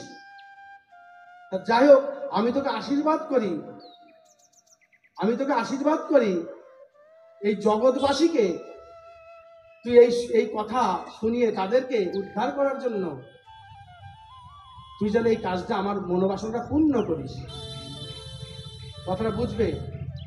অর্থাৎ এই ভাগবত কথা, হরি কথা সুখদেব গোলক বৃন্দাবনে আলোচনা করছেন। সুখ পাখি, বিচক্ষণ সুখ পাখি আলোচনা করছেন। ললিতা, বিশাখা, চম্পকলতা, তুঙ্গভদ্রা এদেরকে সবাইকে নিয়ে বসে গল্প করে শোনাচ্ছেন। রাধারানী আড়াল থেকে শুনতে পেয়েছে। বাহ, খুব দারুণ বলো তো। রাধারানী বলল যে, ভবিষ্যতে তুমি এই মর্তধামে গিয়ে তুমি এই কথা যেন জগৎবাসীকে শ্রবণ করানোর সুযোগ করে দিও। সেই সুখদেবের জন্ম হচ্ছে। কিভাবে জন্ম হচ্ছে দেখো। এই ভাগবত গোপনে রাখা ছিল মহাদেবের কাছে। দেবর্ষি নারদ সেটা জানতে পেরেছে। জানতে পেরে কলিহত জীবের উদ্ধারের জন্য দেবর্ষি নারদ চলে গেলেন কৈলাসে। মহাদেব তখন বাড়ি নেই। মা দুর্গাকে গিয়ে বলছেন, ও মা, কেমন আছো? ভালো আছি। না, মানে সংসারে কোনো অভাব অনটন নাই তো? মা দুর্গা বলছে, শোনো, অভাব আর অনটন কাকে বলে? অভাব কাকে বলে? যখন যেখানে ভাব থাকে না, টাকা নেই, পয়সা নেই, ধন নেই, দৌলত নেই, এটাকে অভাব বলে না। অভাব কাকে বলে? আমি যার সাথে ঘর করছি তার সাথে যদি ভাব না থাকে, তার নাম অভাব। আমার ঘরে কোনো অভাব নেই, কারণ আমার ঘরে আমার স্বামী পুরো আমার উপরে একদম আত্মসমর্পণ করে দিয়েছে। দেখো না, ভোলানাথ একদম পায়ের তলায় শুয়ে কিভাবে দাঁড়িয়ে শুয়ে থাকে। বলে, আমার স্বামীর নাম আশুতোষ। ভোলা ভালা ভোলানাথ, আমার স্বামী আমি ছাড়া কিছু বোঝে না, কোনো কথা গোপন করে না, সব আমাকে বলে। ওমা তাই তাই, আচ্ছা আচ্ছা। ওমা একটা কথা জানার ছিল। কি বলো? বলে, যে তোমার গলায় যে মুন্ডমালা দেখি, হাতে মুন্ড দেখি, এগুলো তো জানি তুমি ওষুধ টষুধদেরকে বধ করেছিলে, তাই মুন্ডমালা। কিন্তু বাবা ভোলানাথের গলাতেও মুন্ডমালা আমি দেখি। হ্যাঁ আছে তো, কিন্তু ওই মুন্ডগুলো কার সেটা তো আমি বুঝতে পারি না। বুঝো, মা কালীর গলার মুন্ডমালাগুলো কোথা থেকে এসছে শাস্ত্রে বর্ণনা করা আছে, কিন্তু ভোলানাথের গলার মুন্ডমালাগুলো শাস্ত্রে কোথাও বর্ণনা নেই। তাই নারদজি, দেবর্ষি নারদ বুঝতে পারছে না এই মুন্ডগুলো কার। মা তুমি একটু বলো না এই মুন্ডগুলো কার, আমার জানার খুব ইচ্ছা। মা ভবানী চিন্তায় পড়ে গেছে। ও মা, আমিও তো কোনোদিন জিজ্ঞাসা করিনি তোমার গলার মুন্ডগুলো কোথা থেকে আসে। ব্যাস, ও তাহলে তো আমার স্বামী আমাকে অনেক কিছু লুকায়, সব কথা আমায় বলে না। দেবর্ষি নারদের কাজই হচ্ছে লাগানি ভাঙানি করা। উস্কে দিয়ে নারদ জীবন পালিয়ে গেছে। আসে, আচ্ছা মা আসি, একদিন জেনে রেখো, আমাকে পরে বলো। বলে নারদ চলে গেছে। মা দুর্গার গাল ফুলে মোটা হয়ে গেছে। আজকে ভোলানাথ আসলে লড়াই হবে, আজকে ঝগড়া হবে, কোথায় কার মাথা পড়েছে। আর সন্দেহবাতিক মন, আমাকে বলেনি নিশ্চয়ই কোনো মেয়ে ছেলের মাথা, আমায় যখন বলেনি নিশ্চয়ই কোনো মেয়ে ছেলের মাথা, বুঝলে তো? তাহলে এই আমাকে বললো না কেন? দেখি যেই ভোলানাথ এসছে, মা তখন ঝগড়া লাগিয়ে দিয়েছে। ভোলানাথ ব্যাপারটা বুঝতে পারছে না যে এত ঝগড়ার কারণ কি।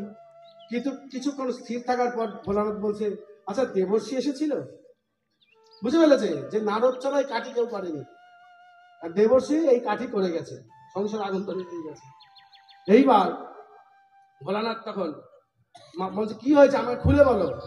তখন মা দুর্গা বলছেন, দেখো একটা কথা বলি, আমি তো জানি তুমি আমাকে কিছু গোপন করো না, কিন্তু তোমার গলার এই মালাগুলো কোথা থেকে আসলো, এই মুন্ডুগুলো কিসের?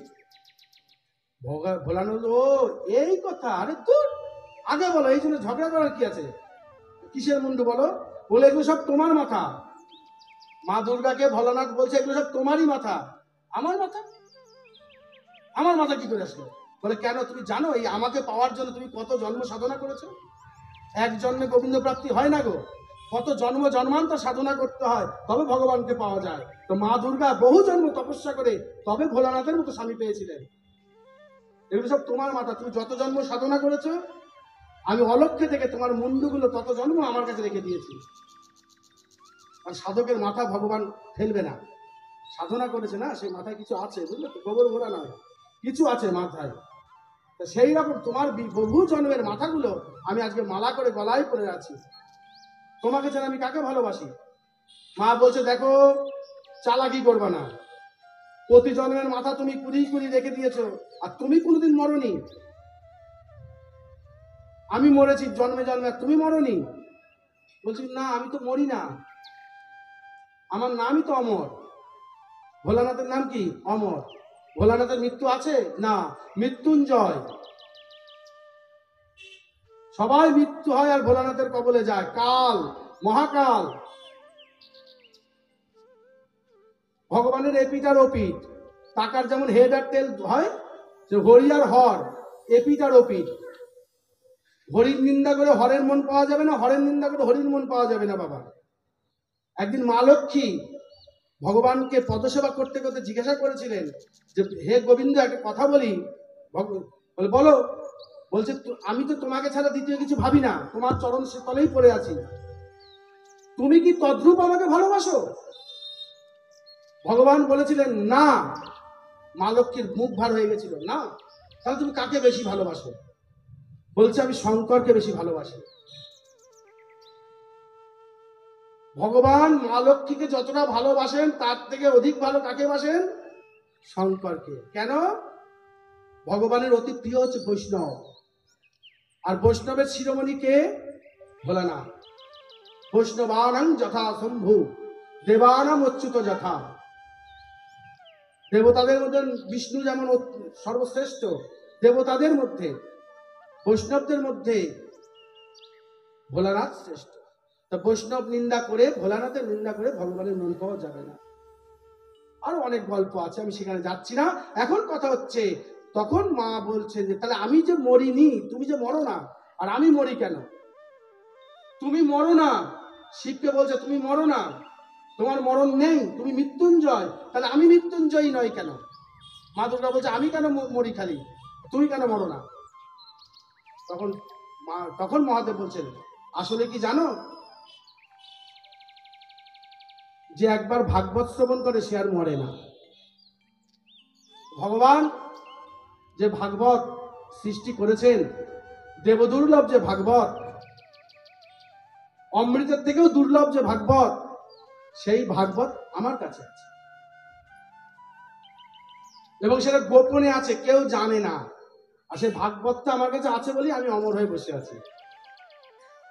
এবার বুঝতে পারছো ভাগবত কি জিনিস? সুখদেব যখন ভাগবত পাঠ করছিলেন, ভাগবত যখন আমাদের মধ্যে বিতরণ করবেন, তখন দেবতারা এসেছিল অমৃতের কলস নিয়ে। অমৃতের কলস নিয়ে দেবতারা এসেছিল সুখদেবের কাছে। যে এই অমৃত কলস নিয়ে সমস্ত জীবকে অমৃত খাইয়ে দাও, সবাই অমর হয়ে যাক, আর ভাগবতটা আমাদেরকে দাও, আমরা নিয়ে যাই। কিন্তু ভগবানদেরকে, দেবতাদেরকে অমৃত দেওয়া হয়নি। কেন? বলা হয়েছে যে তোমরা ভাগবত শোনার অযোগ্য, দেবতারা ভাগবত শ্রবণের অযোগ্য, তাই তাদেরকে ভাগবত দেয়নি। কেন অযোগ্য? বলছে তোমরা যদি নর্মাল এসে শুনতে, তোমরা যদি কাছে এসে বসতে, ধীরে ধীরে আমার কাছে শিখতে চাইতে, ভাগবতকে জানতে চাইতে, অবশ্যই ভাগবত পেতে। তোমরা একটা ব্যবসায়ী বুদ্ধি নিয়ে আমার কাছে এসেছো, অমৃত দিয়ে তুমি আমরা ভাগবত নেবা, ভাগবত কিনে নেবা অমৃতের বিনিময়ে। এই ব্যবসায়ী বুদ্ধির জন্য তোমরা হটো এখান থেকে, তোমাদেরকে ভাগবত দেব না। তাই বলা হয় দেব দুর্লভ এই ভাগবত। বুঝতে পারছো কথাটা? আমরা মুখে বলি কিন্তু যে দেবতাদেরকে ভাগবত না দিয়ে সেই ভাগবত কলিহত জীবকে আমাদেরকে দেওয়া হয়েছিল। কিন্তু কেন? একটাই কারণে, সেটা হচ্ছে দেবতারা ভাগবত নিয়ে ব্যবসা করতে এসেছিল। অমৃতের কলসিটা আমাদেরকে দিত, আর ভাগবতটা নেবে। অমৃতের থেকেও মূল্যবান এই ভাগবত নেবে সে। তারা অমৃত নেবে না, তারা ভাগবত নেবে। কিন্তু তাদেরকে কেন দেওয়া হলো না? তারা ব্যবসা করতে এসেছিল বলে। ভাগবত ব্যবসা করে লাভ হয় না, ভাগবত নত হয়ে শিখতে হয়। ভগবানের কৃপা নত না হলে হবে না, বৈষ্ণব হতে হবে। তিনাদপি শুনু চেন তরু রেব সহিষ্ণুনা অমানীনা মন্দান কীর্তনীয় সদা হরি। দুর্বা ঘাসের থেকে নরম হতে হবে, গাছের মতো সহ্য শক্তি হতে হবে, অমানীনা ব্যক্তিকেও মান দিতে হবে, সকলকে সম্মান দিয়ে কথা বলতে শিখতে হবে। তিনাদপি শুনু চেন তরু রেব সহিষ্ণুনা অমানীনা মন্দান কীর্তনীয় সদা হরি, এবং সর্বদাই মুখে হরিনাম বলবে। তাই গৌর হরি বল, হরি। শাস্ত্রে কি বলছে? যার মুখে ভাই হরি কথা নাই, তার মুখপানে তুমি চাহিও না। এমন জায়গায় যাবে না যে হরি কথা ছাড়া অন্য কথা বলে, আন কথা যে বলে, তার মুখ দর্শন করবে না, সেখানে যাবে না। যেখানে গেলে হরি কথা হয় সেইখানে যাবে। তবে কেন কেন বলো? ব্যাপার হচ্ছে এটাই যে আমরা ঘরে বসে ভাগবত করতে পারি, আমরা অনেক দেবতাকে ডাকতে পারি, ঘরে মন্দির বানাতে পারি, অনেক মিষ্টি এনে ভগবানকে সেবা দিতে পারি, বিভিন্ন কিছু করার মধ্যে দিয়েও আমাদের ততটা পুণ্য হবে না যতটা পুণ্য হয় একটি সাধু সঙ্গ করলে। তাই শাস্ত্র বলছে সাধু সঙ্গ সর্বলোকে কয়, লভমাত্র সাধু সঙ্গে সর্বসিদ্ধি হয়। তা আমাদেরকে সাধু সঙ্গ করতে হবে বাবা। এই যে বসেছি না, সাধু সঙ্গ, এই হরিবাসর। হরিবাসর কার? ভগবানের। ভগবানের অতি প্রিয় এই হরিবাসর। ভগবান না বসালে আমরা হরিবাসরে বসতে পারি না। অনেকেই চেষ্টা করে যে পাঠে যাব, পাঠ শুনবো, কিন্তু আসতে পারে না। কেন? ভগবানের কৃপা থাকে না বলে। যার প্রতি ভগবানের কৃপা হয় সেখানেই হরিবাসর হয়, ভগবান সেখানে বিরাজ করেন। এটির জন্য কৃপা দরকার, কৃপা। আর এই কৃপা কিরকম? কৃপা কিরকম দেখো, একটা কথা বলি, বুঝতে পারবে। নানান জায়গায় ছড়িয়ে যাচ্ছি না কথাগুলো।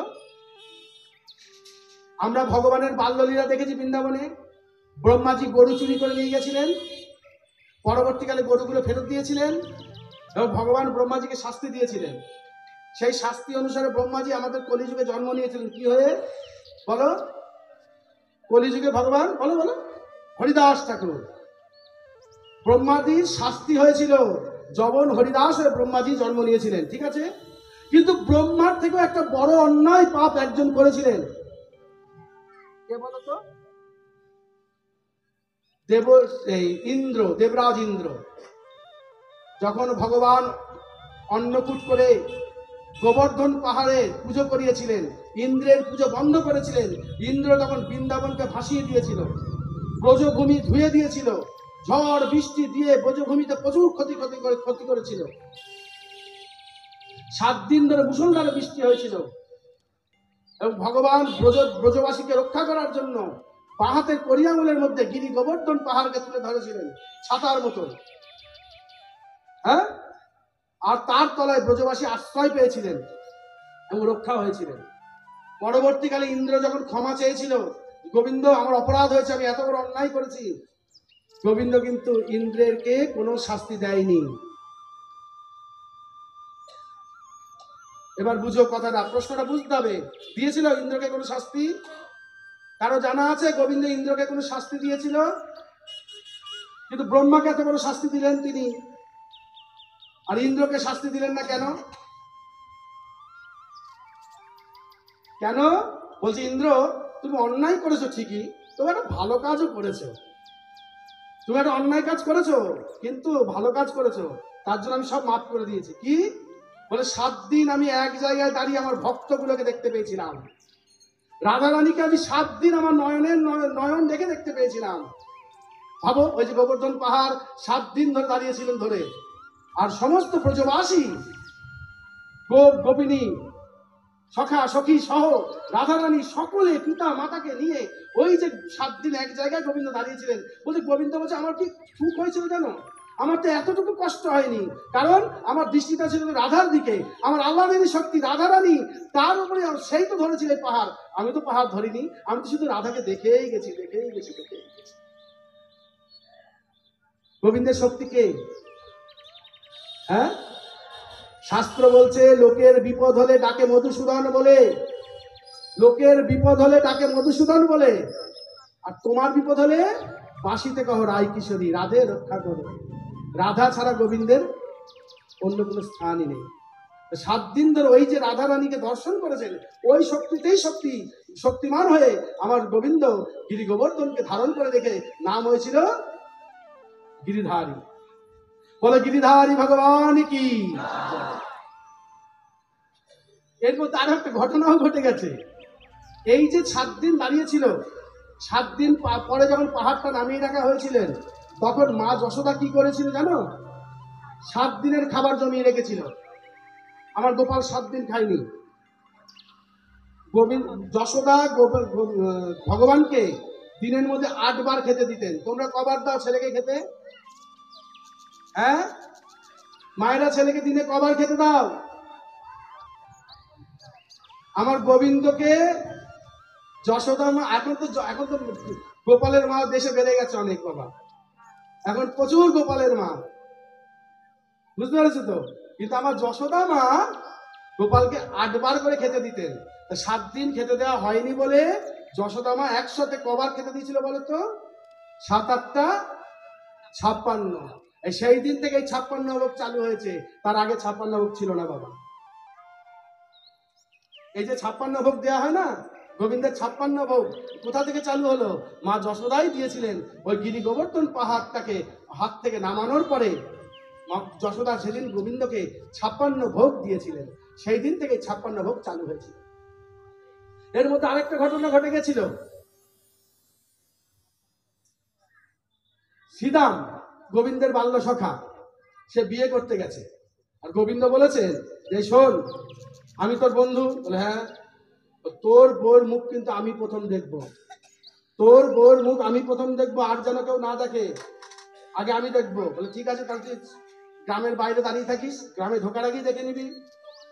এইবার ভগবান গিয়ে গ্রামের বাইরে দাঁড়িয়ে আছেন, শ্রীরাম বিয়ে করে নিয়ে আসছে, বুঝতে পেরেছ? আর ওই যে গ্রামের বউ আসছে, তার মালিনী, তার মা বলে দিয়েছে যে শোন, বৃন্দাবনে যাচ্ছিস, ভালো করে সংসার করবি, এদিক ওদিক মন দিবি না, আমার যেন কোনো বদনাম শুনতে না হয়, তোমার জন্য যেন আমার মাথা কাটা না যায়। আর একটা কথা শোনো, ওখানে যাই করো নাই করো, কৃষ্ণ বলে একটা ছোড়া আছে, ওর মুখের দিকে তাকাবে না। কেন? খুব বদ, ওই নয়নে নয়ন দিলা নয়ন ফেরানো যায় না, শুনেছি ও ঘর ভাঙে। যে একবার ওকে দেখেছে তার আর সংসারে মন বসে না, ওকে দেখবি না, ওর দিকে তাকাবি না, বুঝতে পেরেছ? এইবার পালকিতে করে যখন নিয়ে আসছে, ভোগে গোবিন্দ বাইরে মাঠের বাইরে দাঁড়িয়ে আছে, গ্রামের বাইরে। কই রে, তোর বউকে বল মুখটা দেখাতে। লোগো, মুখটা একটু খোলো, আমার বন্ধু দেখবে।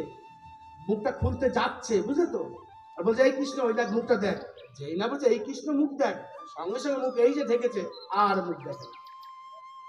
যতবার গোবিন্দ কাছে গেছে ওই মুখই আর দেখেনি, শুনলেই ছুটে ঘরে চলে যায়।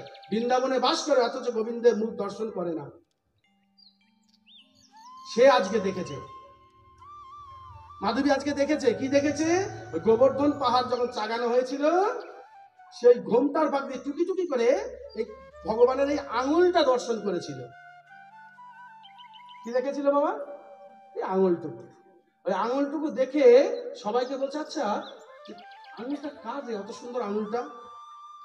তো কেন জানো না? বৃন্দাবনে সুন্দর বলতে একজনই আছেন, তুমি যার মুখ দেখো না তার আঙুল।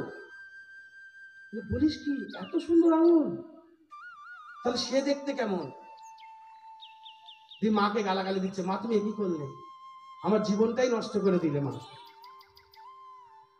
যার এত সুন্দর আঙুল সে না জানি কেমন দেখতে, আর তাকে দেখার জন্য তুমি নিষেধ করে দিলে, আমার জীবনটাই বেকার হয়ে গেল। সেই মাধবী পরের জন্মে মীরাবাই হয়ে জন্মেছিল। আমরা মীরার ভজন শুনি না? মীরাবাইয়ের কাহিনী শুনবা, দেখবা ওই মাধবী হচ্ছে মীরাবাই। যাই হোক, তাই ইন্দ্রকে ক্ষমা করেছিল কেন? ইন্দ্র যেহেতু ভক্তদেরকে এক জায়গায় করেছিল, তাই জন্য আমি বললাম যে হরিবাসর, সাধুসঙ্গ, ভক্তদের সমাগম ভগবানের অতি প্রিয়। ঘরে বসে যতই ভজনা করো না কেন, সাধুসঙ্গ করতে হবে। সাধুসঙ্গ সাধুসঙ্গ সর্বলোকে কয়, লবমাত্র সাধুসঙ্গে সর্বসিদ্ধি হয়। আজকে এখন এই ভাগবত কথা ভগবানের অতি প্রিয়। এই ভাগবত এখন মা দুর্গা শুনবে মহাদেবের কাছ থেকে। মহাদেব তখন কি করলেন, পাহাড়ে কৈলাস পর্বতের উচ্চতম শিখরে অমরনাথ বলে একটা জায়গা আছে, সেই গুহার মধ্যে নিয়ে এই অমর কথা, ভাগবতের নাম হচ্ছে অমর কথা, অমর কথা মা দুর্গাকে বলছেন মহাদেব। বলার আগে কি করলেন, ওই পাহাড়ের চারিদিকে হাততালি দিয়ে সমস্ত পশু পাখিদেরকে সরে যেতে বললেন।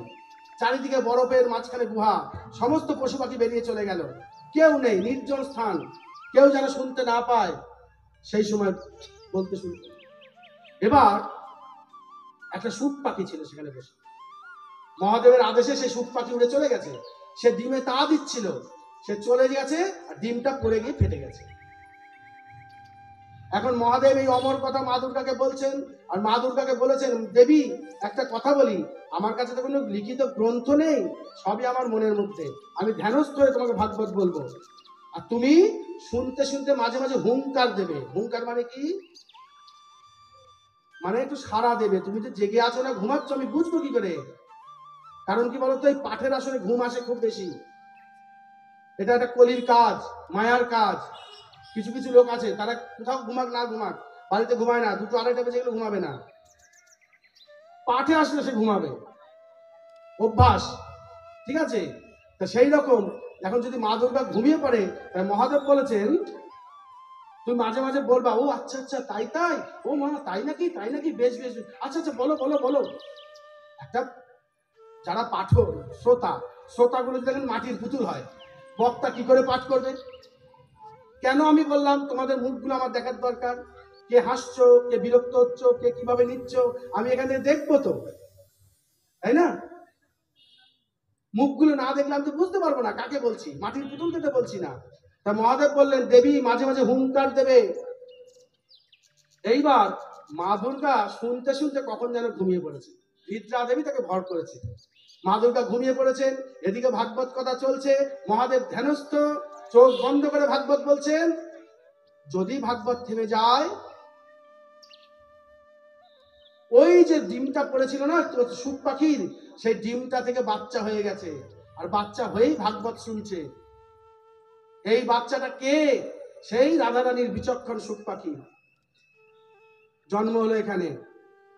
সে হয়েই হরিকথা শুনছে, আর হরিকথা যেন না থামে, তাই তাই সে কি করছে, হু হু, আচ্ছা আচ্ছা, ও ও হু, এইভাবে সারা দিয়েই গেছে দিয়েই গেছে দিয়েই গেছে। কিছুক্ষণ পর যখন ভাগবত কথা বিশ্রাম হয়েছে মহাদেবের মুখ থেকে, তখন মহাদেব দেখছেন কে যেন নাক ডাকছে, ভগবতী দুর্গা আমার নাক ডাকছেন বসে বসে। তখন মহাদেব অবাক, কে তাহলে এইভাবে এতক্ষণ ধরে হুঙ্কার দিল? পার্বতী তুমি ঘুমাচ্ছ? না না না না, বলো বলো, এই তো শুনছিলাম যদুবংশ কি যেন হচ্ছিল, ধ্বংস হচ্ছিল। ও তুমি যদুবংশে পড়ে আছো এখনো? এদিকে তো সব এগিয়ে গেছে অনেক দূর। আচ্ছা আচ্ছা বেশ বেশ। এখন এই পাখিটার দিকে তাকিয়ে থাকে, পাখিটা হু হু করেছে। আরে পাখিটা শুনে ফেললো, অতএব পাখিটাকে মারতে হবে। মহাদেব এখন পাখিটাকে মারার জন্য ছুটছেন। ত্রিশূল ছুঁড়ে মেরেছেন। আকাশে দিয়ে পাখিটা উঠছে, ত্রিশূলও উঠছে, পাখি উঠছে, ত্রিশূল যাচ্ছে, পাখি উঠছে, ত্রিশূল যাচ্ছে। মহাদেব মারবেন। এদিকে ব্যাসদেবের স্ত্রী বিটপী দেবী, কেউ বলে বেটিকা, কেউ বলে বিথিকা, কেউ বলে বিটপী, এক এক জায়গায় এক এক রকম ভাবে লেখা। তা বেটিকা দেবী স্নান করে চুল ঝাড়ছিলেন। এখন কিন্তু আমরা চুল ঝাড়া দেখতে পারি না, কেন? এখন তো সেই হিট মেশিন বেরিয়েছে চুল শুকানোর জন্য। আগেকার দিন আমার মা ঠাকুমা তো হিট মেশিন ছিল না, ছিল সবাই কি করতো, বড় বড় চুল পুকুরে ডুব দিয়ে স্নান করার পর গামছা দিয়ে এবার ঝাড়তো। আমি দেখেছি গঙ্গার ঘাটে সব স্নান করতো, কাটুয়াতে যেতাম মামার বাড়ি, সব এবার চুল ঝাড়তো। তো ব্যাসদেবের স্ত্রী বেটিকা দেবী এইভাবে চুল ঝাড়ছে, মুখটা গেছে হাঁ হয়ে, আর সে হাঁ মুখের ভিতর দিয়ে ওই শুক পাখি ঢুকে গিয়েছেন ব্যাসদেবের স্ত্রীর গর্ভের মধ্যে। আর ত্রিশূল ওই চারিদিকে বনমান করে ঘুরছে। দেবর্ষি নারদ এসে হাজির।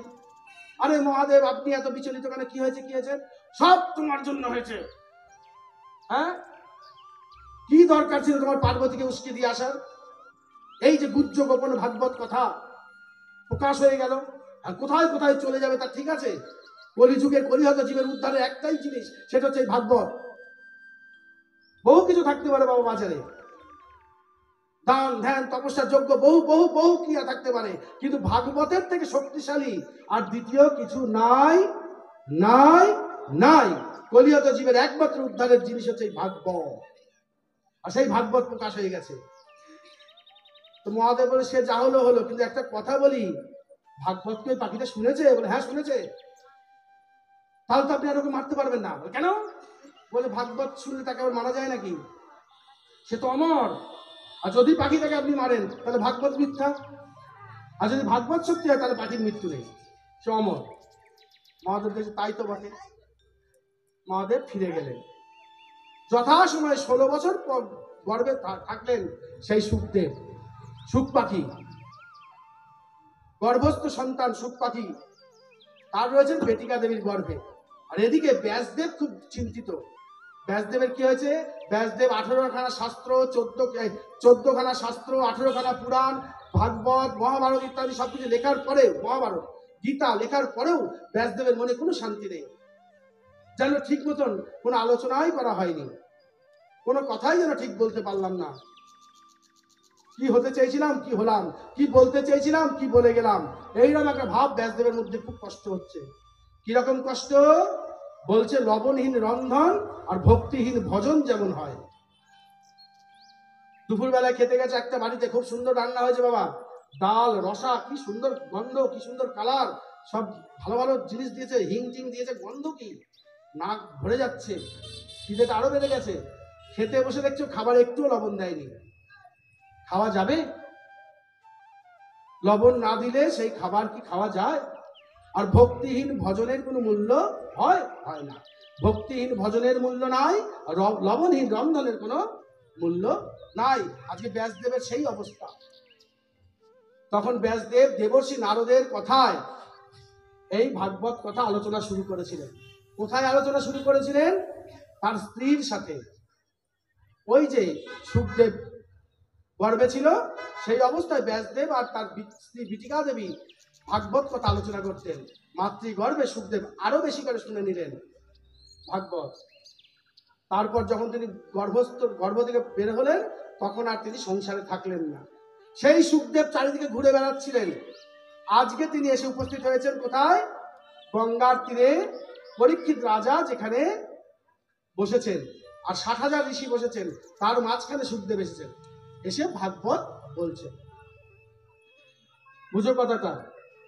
গঙ্গার তীরে পরীক্ষিত রাজাকে ভাগবত শোনাবেন আজকে কে? শুকদেব।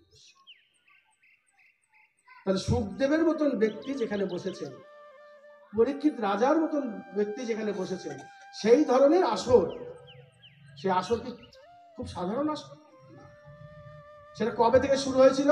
ভাদ্র মাস শুক্লপক্ষ রাধা অষ্টমীর পরের দিন যে তাল নবমী হয়, সে তাল নবমীর দিন বুধবার দিন ভাগবত শুরু হয়েছিল, এবং 7 দিন ধরে ভাগবত হওয়ার পরে মঙ্গলবার দিন ভাগবত বিশ্রাম দেওয়া হয়েছিল।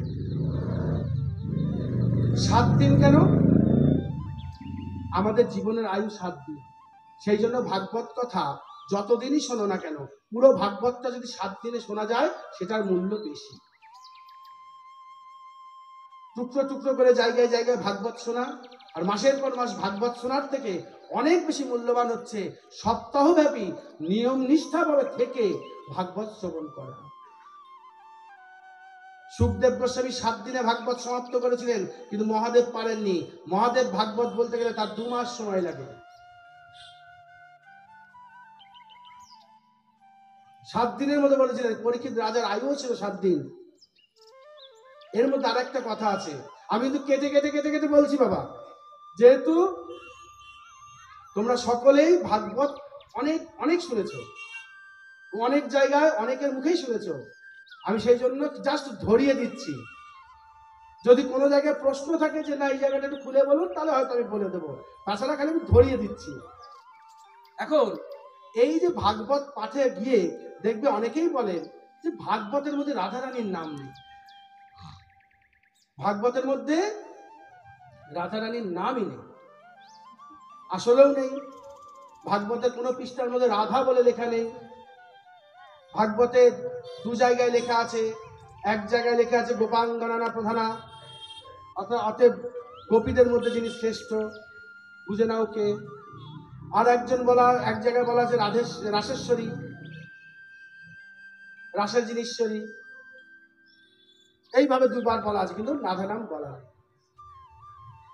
তাই বলে এটা যেন ভেবো না যে ভাগবতের মধ্যে রাধারানী নেই।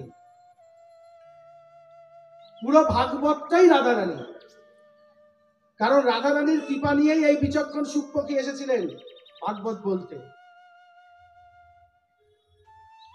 এক বড় লোকের বাড়ি উড়িয়া একজন রান্না করতো, বুঝলো তো। তো উড়িয়া একদিন ছুটি নেবে, ছুটি নিয়ে যখন যাচ্ছে, হাওড়াতে গেছে, হাওড়া স্টেশনে বড় বড় বাঁধাকপি বিক্রি হচ্ছে, 2খানা বাঁধাকপি নিয়ে যাচ্ছে উড়িয়া দেশের বাড়িতে। দেশে গিয়ে উড়িয়া করেছে কি, সেই বাঁধাকপিগুলো বাড়িতে রেখেছে। ওর বউ জিজ্ঞেস এগুলো কি, বলছে এগুলো বাঁধাকপি, রান্না করলে খুব ভালো টেস্ট হয় খেতে। তাই তুমি রান্না করো, আমি একটু ঘুরে আসি। সে বেটা করেছে কি, পাড়ায় ঘুরতে গেছে। দেখবে যারা বাইরে থাকে, যেসব ছেলেমেলে বাইরে থাকে, বাড়ি এসেই না মা বাবার কাছে ব্যাগটা ফেলে দিয়ে একটু পাড়ায় ঘুরতে যায়, ছটপট ছটপট করে পাড়ায় ঘোরার জন্য যায় না। এই উড়িয়াও পাড়ায় ঘুরতে গেছে। বেশ ঘুরে টুরে দুপুরবেলা এসে স্নান টান করেছে, খেতে বসেছে, খেতে দিয়েছে, নানান রকম তরি তরকারি দিয়ে তাকে খাবার দেওয়া হয়েছে। বলছে কি গো, বাঁধাকপি কোন? বাঁধাকপি রাঁধুনি? বলে কি ছাতার বাঁধাকপি, আমি একটা একটা করে পাতা খুললাম, সবই তো পাতা, বাঁধাকপি তো পেলামই না। উড়িয়া বলছে ওরে ভগবান, ওই বাঁধাগুলোই কপি, খুললে পরে পাতা, বাঁধলে পরে কপি, তাই ওর নাম বাঁধাকপি। দূর, আমি খুলে খুলে খালি পাতা পেয়েছি, আমি কপি পাইনি, তাই আমি গরুর পাতনায় দিয়ে দিয়েছি। তা বাবা, এই আমার রাধারানী হচ্ছে তাই, প্রতিটা পৃষ্ঠায় পৃষ্ঠায় রাধারানী আছে, কিন্তু তুমি দেখতে গেলে রাধারানীকে দেখতে পাবে না, অনুভব করতে হবে। রাধারানীর কৃপা অনুভব না হলে বুঝতে পারবে না। সমস্ত ভাগবতটাই রাধারানী, সমস্ত ভাগবতটা রাধারানীর কৃপা, রাধারানীর আশ্রয়, রাধারানীর আঁচল। রাধারানী ছাড়া ভাগবত নয়, পুরো ভাগবতটাই রাধাময়, অথচ রাধারানীর নাম নাই। তো ঠিক বাঁধাকপির মতন, যে পাতায় আর পাতা, কপি কিন্তু ভিতরে নাই, টোটালটাই পাতা, কপি নাই। তার আমার ভাগবতেও টোটালটাই পাতা, 18,000 শ্লোক, 365 অধ্যায়, 12খানা স্কন্ধ, 6টি মাহাত্ম্য, কিন্তু তার মধ্যে রাধারানীর নাম নাই। আরে ওই পুরোটা মিলেই রাধারানী, এইটাকে অনুভব করতে হবে। আর সুখদেব গোস্বামী যিনি ভাগবত বলছিলেন, তার একটা সমস্যা ছিল। কিরকম? তিনি এতটাই রাধা প্রেমে ভাবিত, তিনি এতটাই ভগবানের ভক্ত। মহাদেবের পরেই সুখদেবের স্থান, মহাদেবের পরেই সুখদেবের স্থান, তারপর দেবশ্রী নারদ। শাস্ত্রে এইভাবে স্থান দিয়েছে। বলছে যে একজন ব্যক্তিকে, ধরো আমাকে একজন দেখেছে, যে আমাকে দেখলো, সে আমার কণ্ঠস্বর শুনলো, আমাকে দেখলো, আমাকে ছুলো বা আমাকে জড়িয়ে ধরলো, একটা স্বাদ। কেউ আমাকে দূর থেকে শুধু দেখেছে আর কথা শুনেছে, তার একটা স্বাদ। আর কেউ আমাকে দেখেও নাই, ছোঁয়নি, শুধু শুনেছে।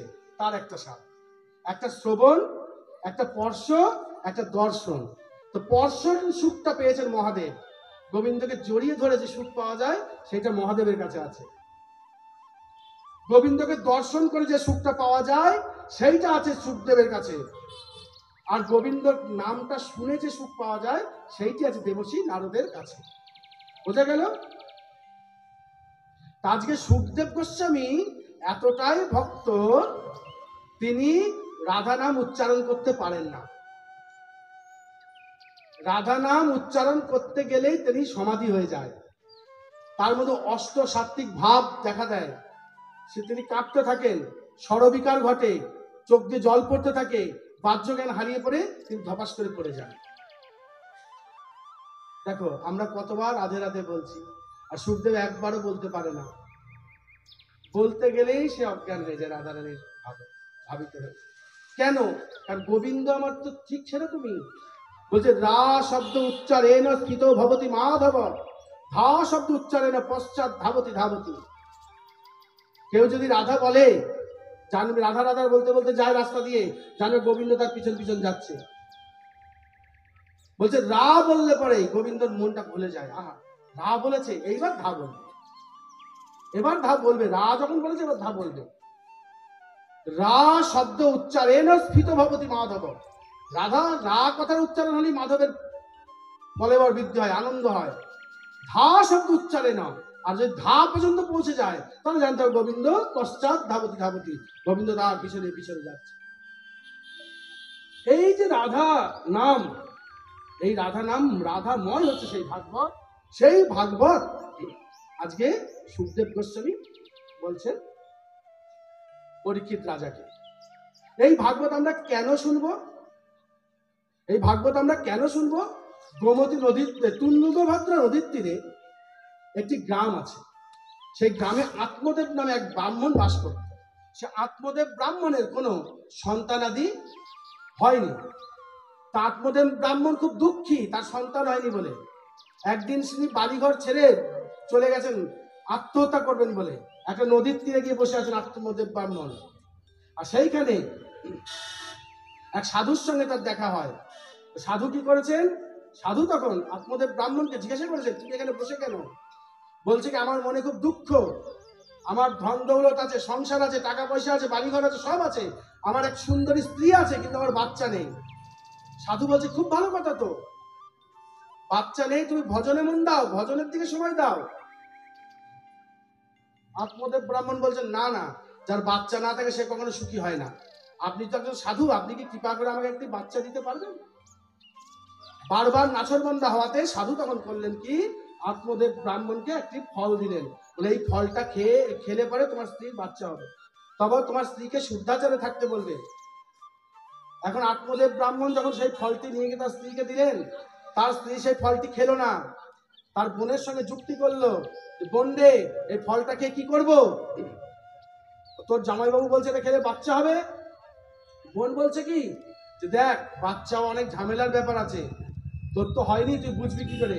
আমার তো অনেক বাচ্চা হয়েছে, আমি জানি বাচ্চা হলে কত কষ্ট হয়, তোমার এই এত সুন্দর ফিগার থাকবে না, তারপর খাওয়া দাওয়া কমে যাবে, গায়ে বল শক্তি কমে যাবে, অতএব তুমি এই বাচ্চা নেওয়ার আশা ত্যাগ করো। তাহলে কি করবো? বলে ফলটা গরুর পাতনায় দিয়ে দে।